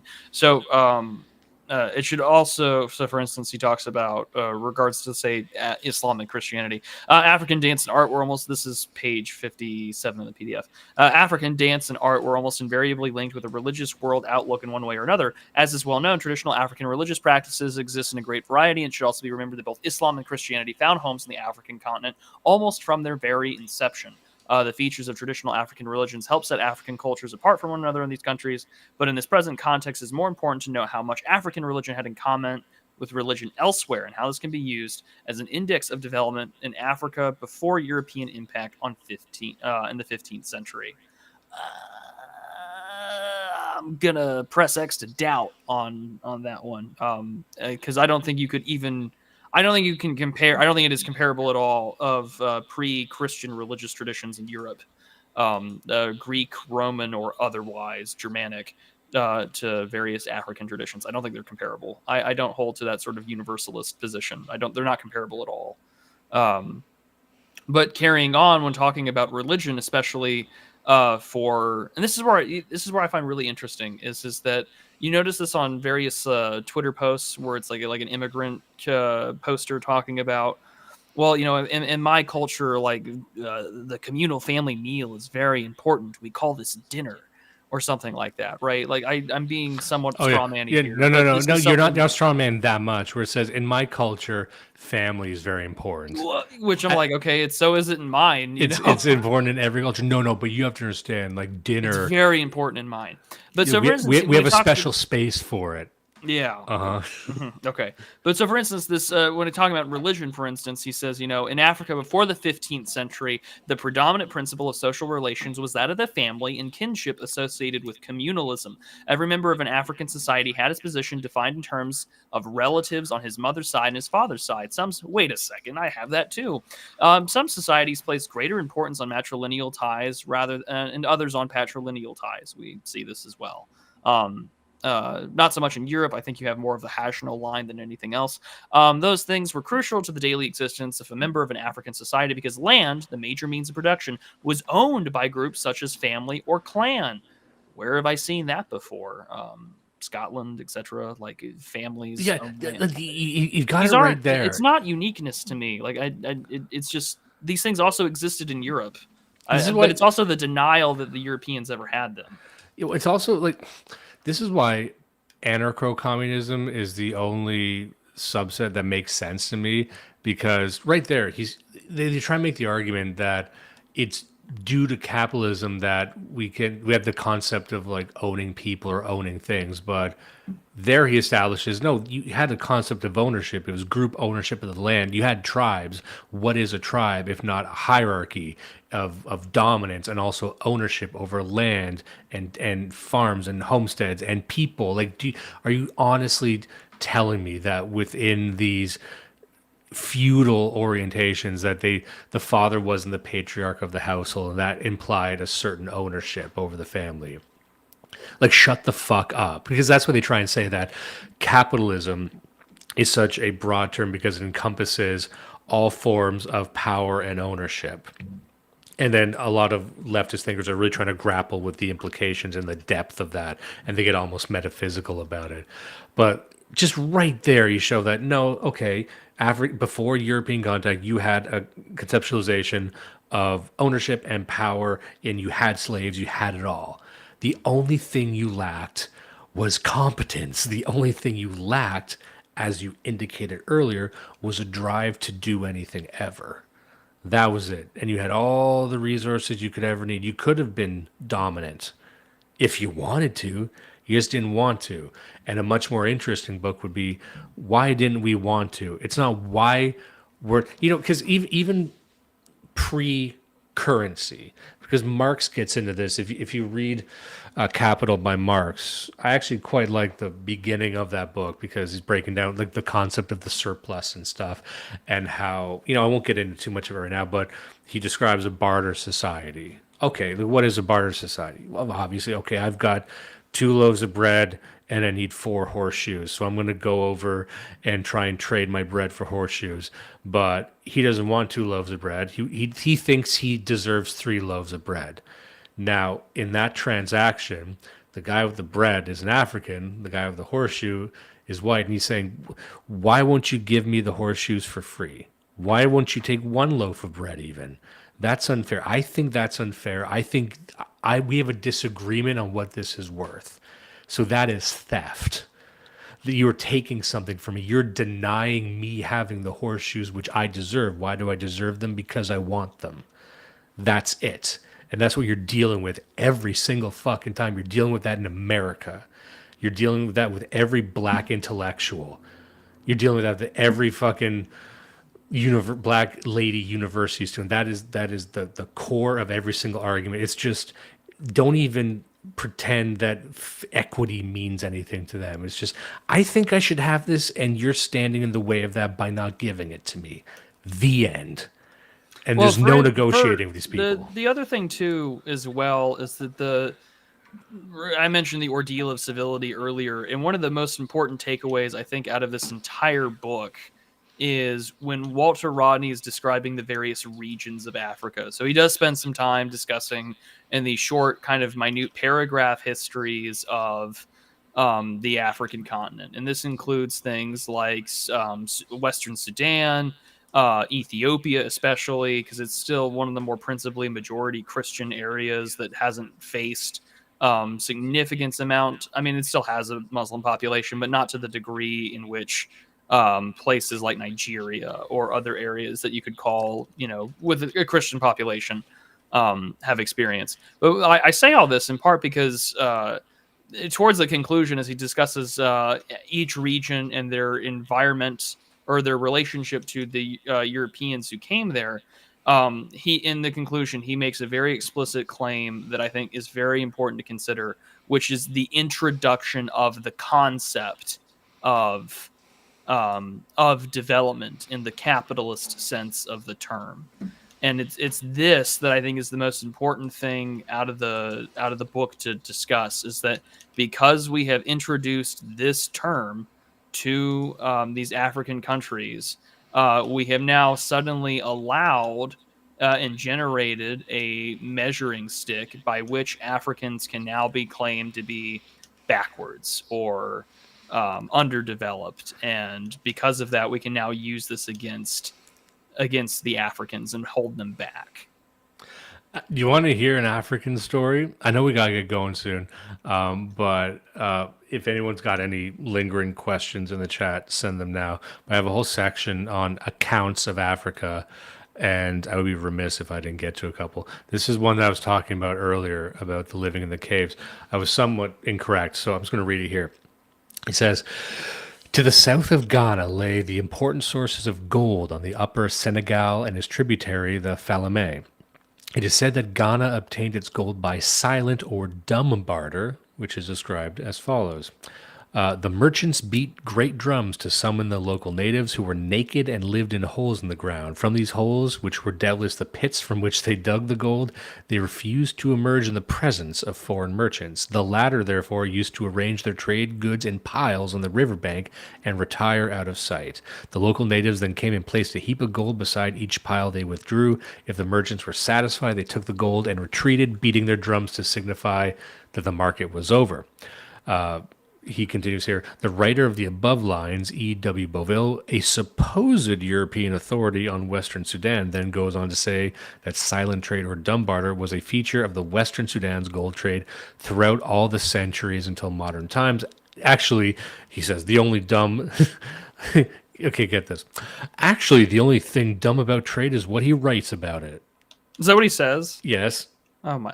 We have to understand... Okay, surely the rest of you in the chat know this, but what the word dumb used to mean.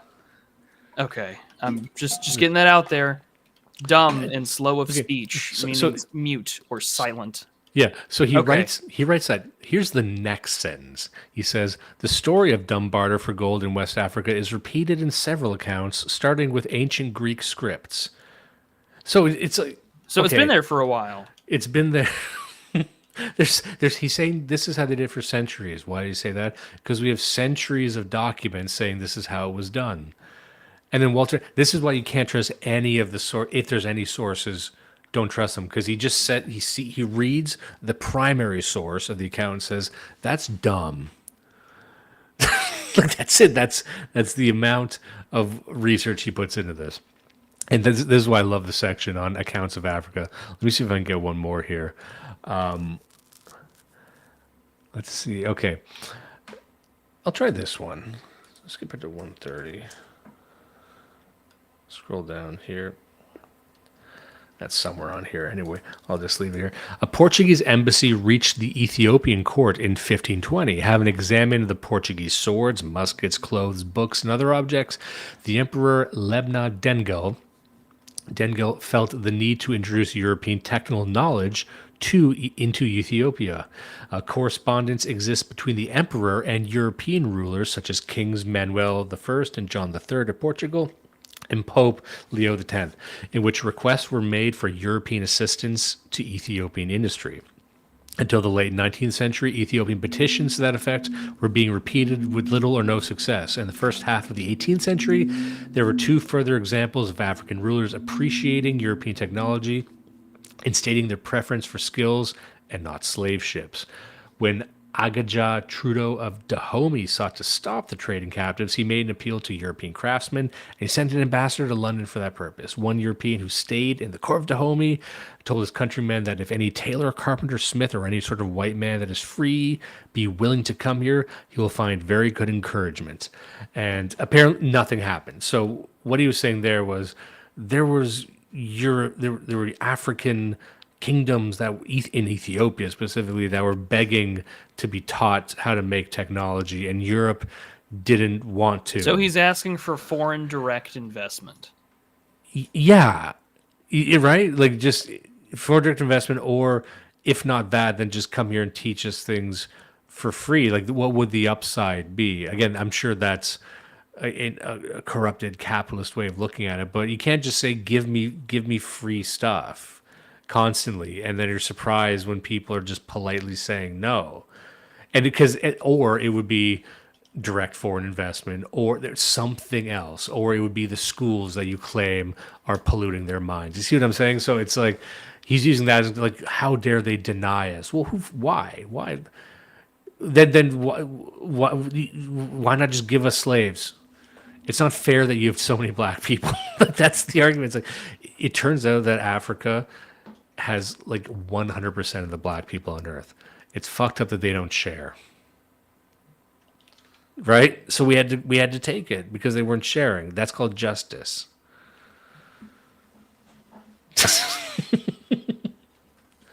Amazing. All right.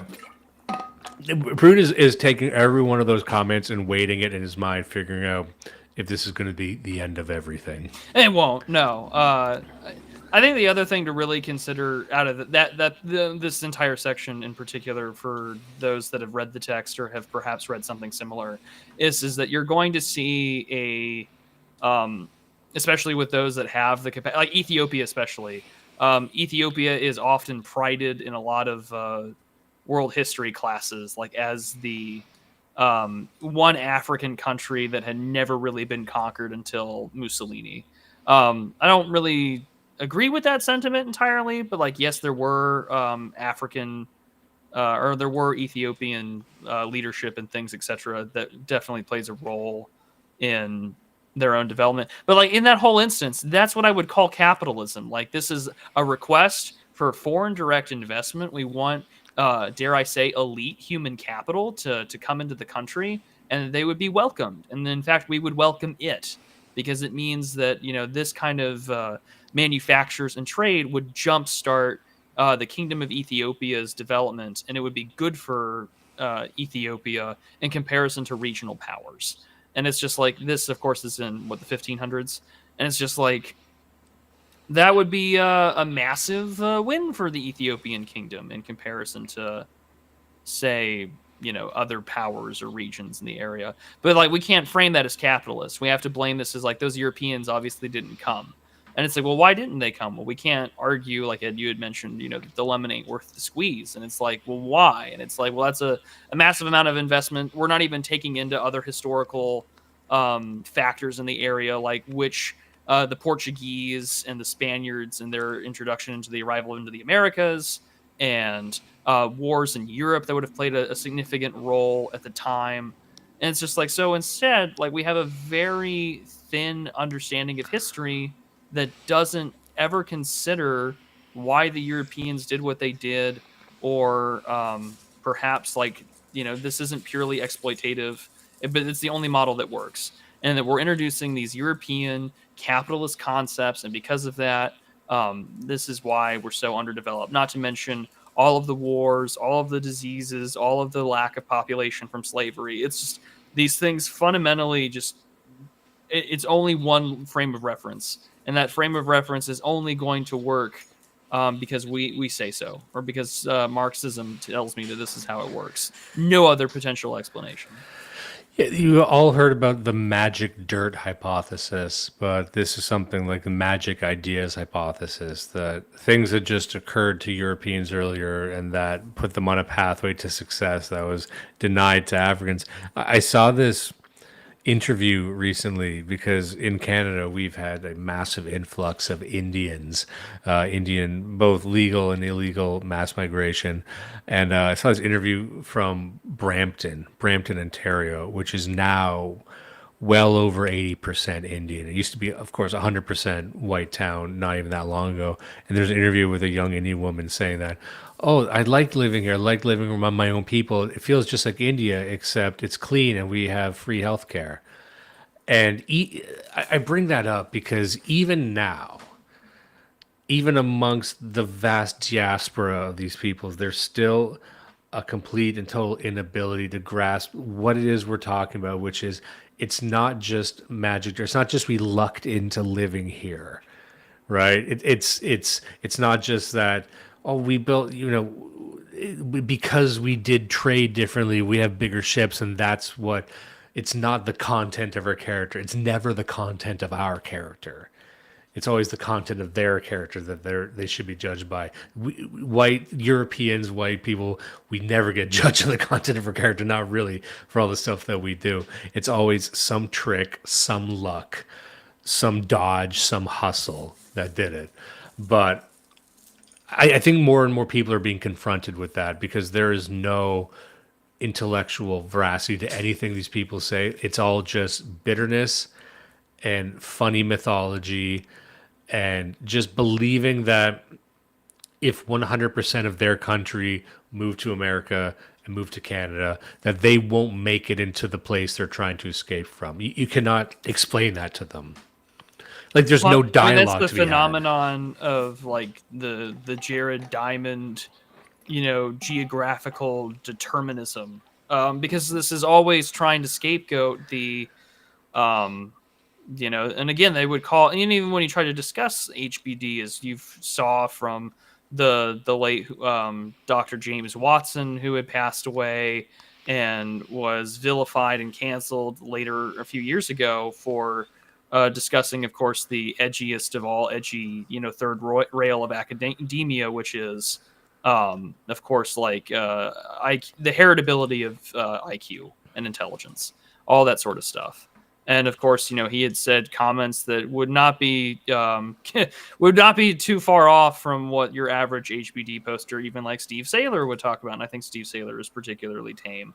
And so it just comes to show that because you can't even discuss that without it being called 19th century imperialist race science, that you can't come to a full explanation. And it's not the complete explanation. I don't want to say that I'm not a complete hereditary determinist. I think that there are other factors in play here. Like, you're not going to get a major empire with a good road system because there's a giant fucking Sahara desert, But at the same time, what empires did exist really do seem to emerge more so after the rise and expansion of Islam into the territory.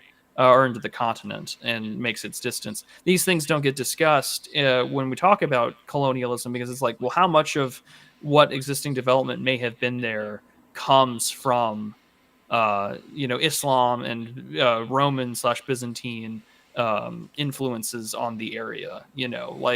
According to some Christian traditions, like the first place that St. Matthew goes to is like Ethiopia, and it's just like, so how much did that work out for the Ethiopians? Did how much of that led to their own development, et cetera, et cetera. These are things that don't typically get discussed because it would require us to look at pre-colonial history. And when pre-colonial history does get mentioned, it's almost never in a way that's good. For instance, some of the earliest, I think one of the earliest peace treaties that exists with ancient Egypt, for example, I think is between one of the Nubian kingdoms and one of the, I want to say it's one of the early or middle, ancient Egyptian kingdoms. And it's well, cool. Now we have this history record, but that's one time. And this is several thousands of years BC. We don't have sort of an equivalent. And I think that that's sort of interesting to consider in the history of the world. It's so we have to go that far back to find something. And that should be pretty telling. I absolutely agree. And also, I know we got to get going soon. But I want to get to this one thing because I think it kind of brings some things into focus that we're just talking about. Page 234 here, he says, what did colonial governments do in the interest of Africans? Supposedly, they built roads, schools, hospitals, and the like. I like supposedly. Well, they did. You can't just say they didn't, asshole. They did, and then they all left, and then they weren't maintained. There's that famous interview. It's is there a Kenyan or Swahili word for maintain? Yes, people have been bringing that up in the chat. They're referencing what's the direct translation to maintenance. Yeah, it's a famous sort of gotcha. Well, I want to say that is a gotcha, but that's famously there.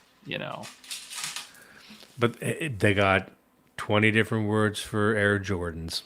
So he says here, the sum total of these services was amazingly small. For the first 3 decades of colonialism, hardly anything was done that could remotely be termed a service to the African people. Well, because, again, just across these sentences, he says, yes, they built roads and schools and hospitals, but it was amazingly small. Almost like they didn't do anything at all. Well, no, I mean, we went from, at the very least, 0 schools to 1 school. It switched the binary there. Continuing on, he says, it was, in fact, only after the last war that social services were built as a matter of policy. How little they amounted to does not really need illustrating. After all, the statistics which show that Africa today is underdeveloped are the statistics representing the state of affairs at the end of colonialism. This is where we get into the hard numbers. Let me make sure I've scrolled down here. Yeah, okay, so people can read it too. He says, after all the statistics, okay, in 1934, long before the coming of the welfare state to Britain, expenditure for social services in the British Isles amounted to £6.15 per person. In Ghana, the figure was 7 shillings 4 pence per person, and that was high by colonial standards. In Nigeria, in Nisada land, it was less than 1 shilling 9 pence per head. And then you read that and say, okay, hold on, wait. So they were just getting money from the British government as a colony. It was just less. So a British citizen would be getting £6.15, but you were still getting 7 shillings 4 pence based on expenditures, based on just not only infrastructure but also schools, also hospitals, and also welfare. Just that was money that would not be there otherwise, that you were benefiting from. So how can you can't say it's zero when it's 7 shillings 4 pence? And again, this is just it's I don't want to call it ingratitude, but it's just lying with data and saying it didn't even fucking matter. You're just spending. You just made a welfare state. You just gave us free shit and built us things, but you might as well not have. Okay, can we take it back? Because it seems that all of your wars of independence are fought to seize control of all of these institutions. You know what I mean? Like it must be stressed before we end this, how many of these African nations got exactly what they wanted. The revolutions were successful. It was these revolutions that blew Walter Rodney the fuck to hell. They kicked out the colonists. The colonists retreated, and they let them keep all the stuff. They let them keep the roads, the bridges, the hospitals, the schools, the government buildings, the guns, the wealth, whatever the fuck. They got to keep it, and they didn't do anything with it. Still, it's actually just Haiti over and over and over again. And I think that's one of the reasons that I think the narrative surrounding blacks specifically has to change, because at this point, what do they want? What are they asking for? What's the only thing a black radical is asking for right now is just open violence against white people. I don't hear anything else. I don't hear any economic solutions. The only other economic solution I said is give $50 million to every black person. That's it. That's all you hear in America. Again, like I said, the trillions of reparations goes up every year. There are two super chats that I have. One is from Wingman 45, and he says, how do we get these individuals or just regular people to fathom how much other groups have this hate and resentment towards them? I'm just thinking of like a Dilbert comic. Like, imagine how much the other guy hates me. And I'm like, well, I think that's becoming more abundantly true as immigration plays out. I think that you witnessed the transformation of the global perception of India. I'd keep that in consideration. And then the other one comes from a YouTube super chatter who sends $20 Canadian, which is very grateful, and I say thank you. He says, "You guys are getting paid?" Yeah, a little bit. This is not my day job. I'm not gonna quit my job tomorrow to do this. I do like you said. You guys are getting paid as he's paying us. Yeah, I but I guess it's probably in reference to the amount of social services that some groups get. Oh, I think that super chat was from way earlier. Though. Oh, but that tells you how much I'm paying attention. Yeah, and I was puzzling over it this entire time. I guess closing thoughts on this book. We've read quite a few excerpts. I got to get the broad strokes out there. You got your spicy takes out of the way. They're not even that spicy. You know what I mean? No, they're real. Well, no, they're not. It's no different than the shit I would see on Twitter. Like, it's really, and I mean, like, it's also interesting in comparison to like what other groups would say about themselves. Which is all. I think the more interesting part is how Africans view other Africans. Yeah, the most offensive thing in this book or this episode rather, was written by Walter Rodney, where he just outright said, like, "Well, excuse me for not inventing science like the rest of you. I'm sorry. I'm sorry that Africans just didn't have a civilizational drive to invent ways of sparing manual labor. Like he said that. I didn't say it. Fucking, you didn't hear that on War Strike. You heard it from the mouth of an African Marxist in the 70s who's saying that it's our fault that they didn't, but still that they couldn't. Who would get blown up under political circumstances of extremism? Blown up by the socialist government that was the result of the socialist revolution that he was championing the entire time. Who, I mean? This was days after he got back from celebrating Zimbabwe's independence. Yeah. After Rhodesia had fallen. Yeah, exactly. I mean, it's just, and I think more people than ever are hip to this. What do you think? Closing thoughts on this book? Well, as I had mentioned, it's one of those books that, to some extent, I'm glad I read, but also at the same time, it's not something that I haven't heard before. And I don't mean that to be with hubris or like, oh, I didn't get anything out of this. I mean, it is stuff I have heard before from other anti-colonial literature or things like that. But also at the same time, it's the kind of stuff that anyone has probably heard before, because these kind of arguments have been in place for your entire life. We have to understand that like anti-colonialism has been a thing for centuries. Well, not really centuries, but it's only been from the 20th century onward.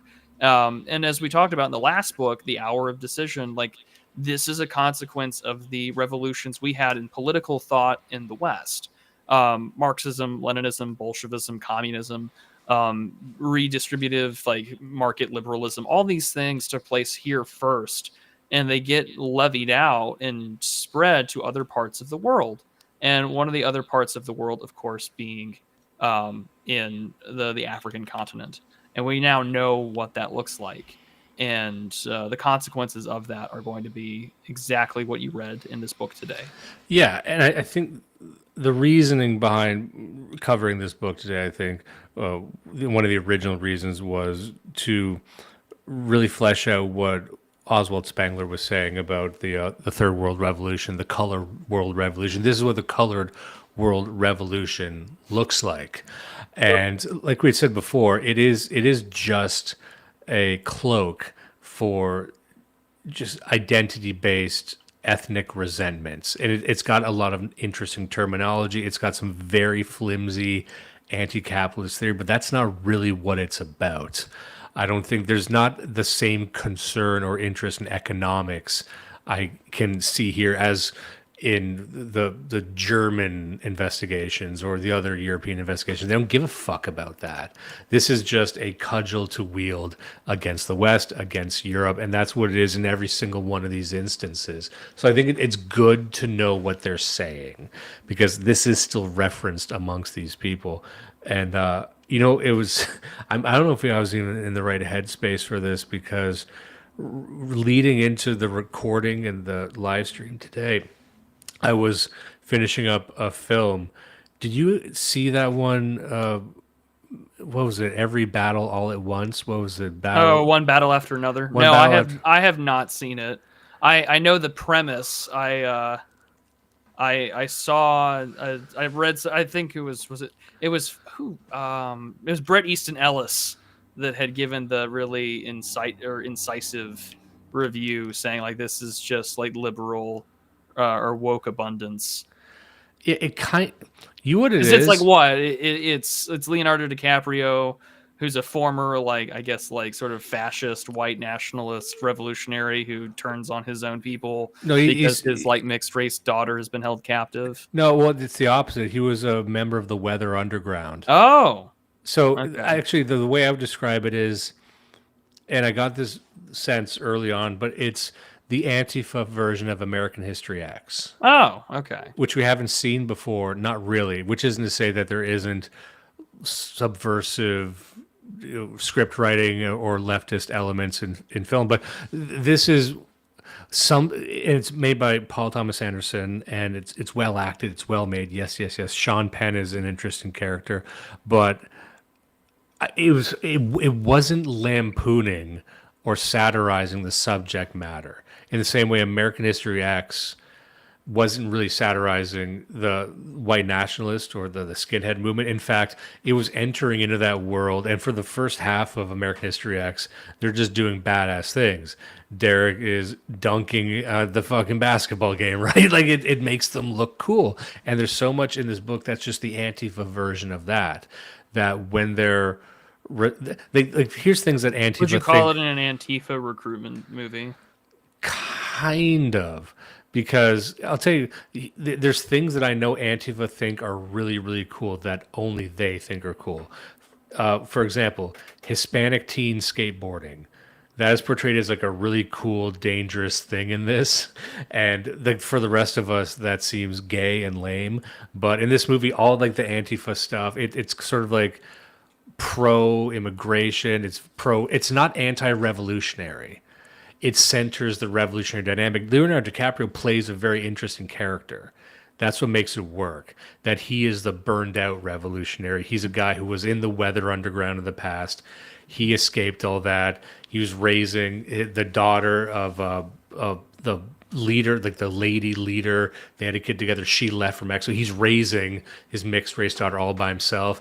But I think it's a valuable piece of media because I haven't seen one made about this type of guy, which is the burned out revolutionary. He spends his days in his fucking trailer just smoking weed, watching old movies, and saying those were the days. Like, he's still that guy. He's still possessing of all that ideology, but he's just very cynical. And I'm like, that's like a fun character. And he's still a dad. So he has these moments where he's like, his teenage daughter's about to go to the dance, and you see the type of daughter that guy raises, who's standing up to authority, standing up to his authority, calling him by his name Bob, but he's still like threatening her boyfriend, saying like, anything you do to her tonight, I'm going to do to you and your friends. So he's still got like dad stuff, like patriarchal stuff inside of him. Anyway, so he's like kind of reconciling those things. I'm like, okay, like this is an interesting guy to see in a film. However, the entire movie, I think, is just trying to popularize and you what they. Okay, sorry, I'm spending too long on this. No, you're fine. Keep going. Here's the scene that tipped me off that this was a pro-Antifa thing, and I saw a similar plot point in that movie Eddington, because even if you're trying to criticize Antifa, you can never admit that they instigate riots. So there's a scene in this where there's like a bunch of Mexicans protesting something. They got the face masks on. They got the placards. They're all dressed up, standoff with the police. Then Sean Penn's character, who's kind of like Josh Brolin's character in Inherent Vice, the sort of straight-laced. If there's any character that's like a satirization, it's that character. But he's trying to dispel the crowd, and so he goes on the radio and calls in, I forget what it's called, some kind of code word, and then you see a car drop off, a bad actor, like one of their guys dressed up as Antifa, who lights the Molotov cocktail and throws in. They use that as an excuse to use the water cannons and the tear gas on them. The idea here being that Antifa never throw Molotov cocktails. They never instigate riots. It's always the CIA or a far right group that's trying to make them look bad. And the moment I saw that, I said, "Fuck you!" Like that's, I don't know. Like there's. People will involve Antifa in movies now, but they always need to be passive. They're only ever peaceful protesters, and their revolution is seen as kitschy and optimistic or even naive, but it's not to be taken seriously. And that to me is that's the laundering of the idea to the public that don't worry about it. They're just like your fucking teenage daughter. It doesn't matter. It's like, no, these motherfuckers are preparing for war. And why are you writing movies where they're not? Like, that's what made me, like, I don't know if I would recommend the movie, but it's a interesting thing. I saw I saw a clip of it where he rescues the daughter, and I was like, okay, I think I'm done here. I've got the gist, and I was more or less fine with it. I wasn't going to watch it anyway. In the same way, I had no desire to watch the Garland's Civil War movie. I mean, I got the premise of it, and which was the journalists are so fucking cool, but that was it. I don't have much. It's just, I mean, this is the thing. This is the last thing I'll say, and then we really do have to call it. Is I like the YouTuber Feral Historian. I don't agree with him on everything politically. He seems sort of like a kind of like center libertarian kind of older white guy, older millennial. But he's a college professor somewhere out in the middle of nowhere. I don't know. But I like his videos because all he does is just talk about pop culture, history, and stuff like that. It's very entertaining. It's very it's good content. And if I were to ever rebrand or if I were to ever restart, that might be the kind of stuff I do. But anyways, he talked about in one of his more recent videos, he talked about the issue of race. And he had said that, like, you don't have to like race or whatever, but like race is a narrative in which binds people, even if it's not always accurate. But I also kind of find it a little naive because it's just like, well, that's true, but also like race is inherently real to ethnic identity, and that will be used against you whether you like it or not. And that's something that I think leaves a lot of Western academics, especially like white liberal academics, totally unprepared for dealing with the reality of the very things that they discuss, whether it's like anti-colonialism or whatever. It's like, no, those things are real, and it'll be used against you like a cudgel. And I think that that's something that was particularly interesting about this book is that like you can come up with a Marxist interpretation for it, but the only thing that I'm looking at when I look at this book is just this is an ideological cover for justifying a takeover or to eliminate my political rivals on racial grounds. That's probably a good place to end. I know you gotta get going. I wasn't gonna keep you this long. That's okay. There's someone here who made a point. Says it's well made. At times, I feel like you say it's well made about every movie you review. First of all, I only watch well-made movies. I don't watch a movie if it actually just looks like shit. But also, usually I say that to say, like, look, I have to give it a compliment somewhere. Well, I'm going to say, like, look, it's not going to scream at you that's poorly made as you're watching. It's not going to take you out of it. In fact, that's what makes it more treacherous. That if it is a well-produced, it's Paul Thomas Anderson. He makes good movies. But if it was just shitty propaganda, it wouldn't matter. We wouldn't even need to watch it, and it wouldn't make any money, and it would just disappear, and it would end up on Tubi or something. But and then Gio would finally watch it. Yeah, exactly. Apparently, there's a whole universe of really low-budget black movies on Tubi that I need to check out. But yeah, I'm saying it's well made. Saying like, look, you're gonna have a good time watching it. But that almost makes it worse because then you need to pay attention. Like that's why people are complaining about Gran Torino every single year. Here's the thing about Gran Torino: it's a really well directed movie, but that allows the message. It's some really good propaganda. Yeah, that's why it fucking works. Clint Eastwood's an amazing director and he's an amazing actor. That's why you care about it. If it was done by Tosh.0, it wouldn't fucking matter. Anyway, all right. So that's a name I haven't heard about in fucking years. Yeah. Did Daniel Tosh ever get his high school romance? Did he ever succeed? You remember for 5 minutes when Dane Cook was funny?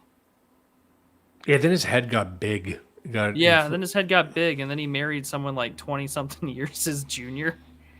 I guess it balances out. He pulled the Cormac McCarthy, but made it okay because he's not dead yet. Look, in death, you can do whatever you want. That's what people don't tell you when you're alive. It's it doesn't matter when you die. They're going to look back and say that was awesome. The history. If there's one thing I'll leave you with tonight, everyone, it's that history is very kind to maladaptive behaviors and insane actions. Just look at Africa. All right, I'll let you go. Godspeed.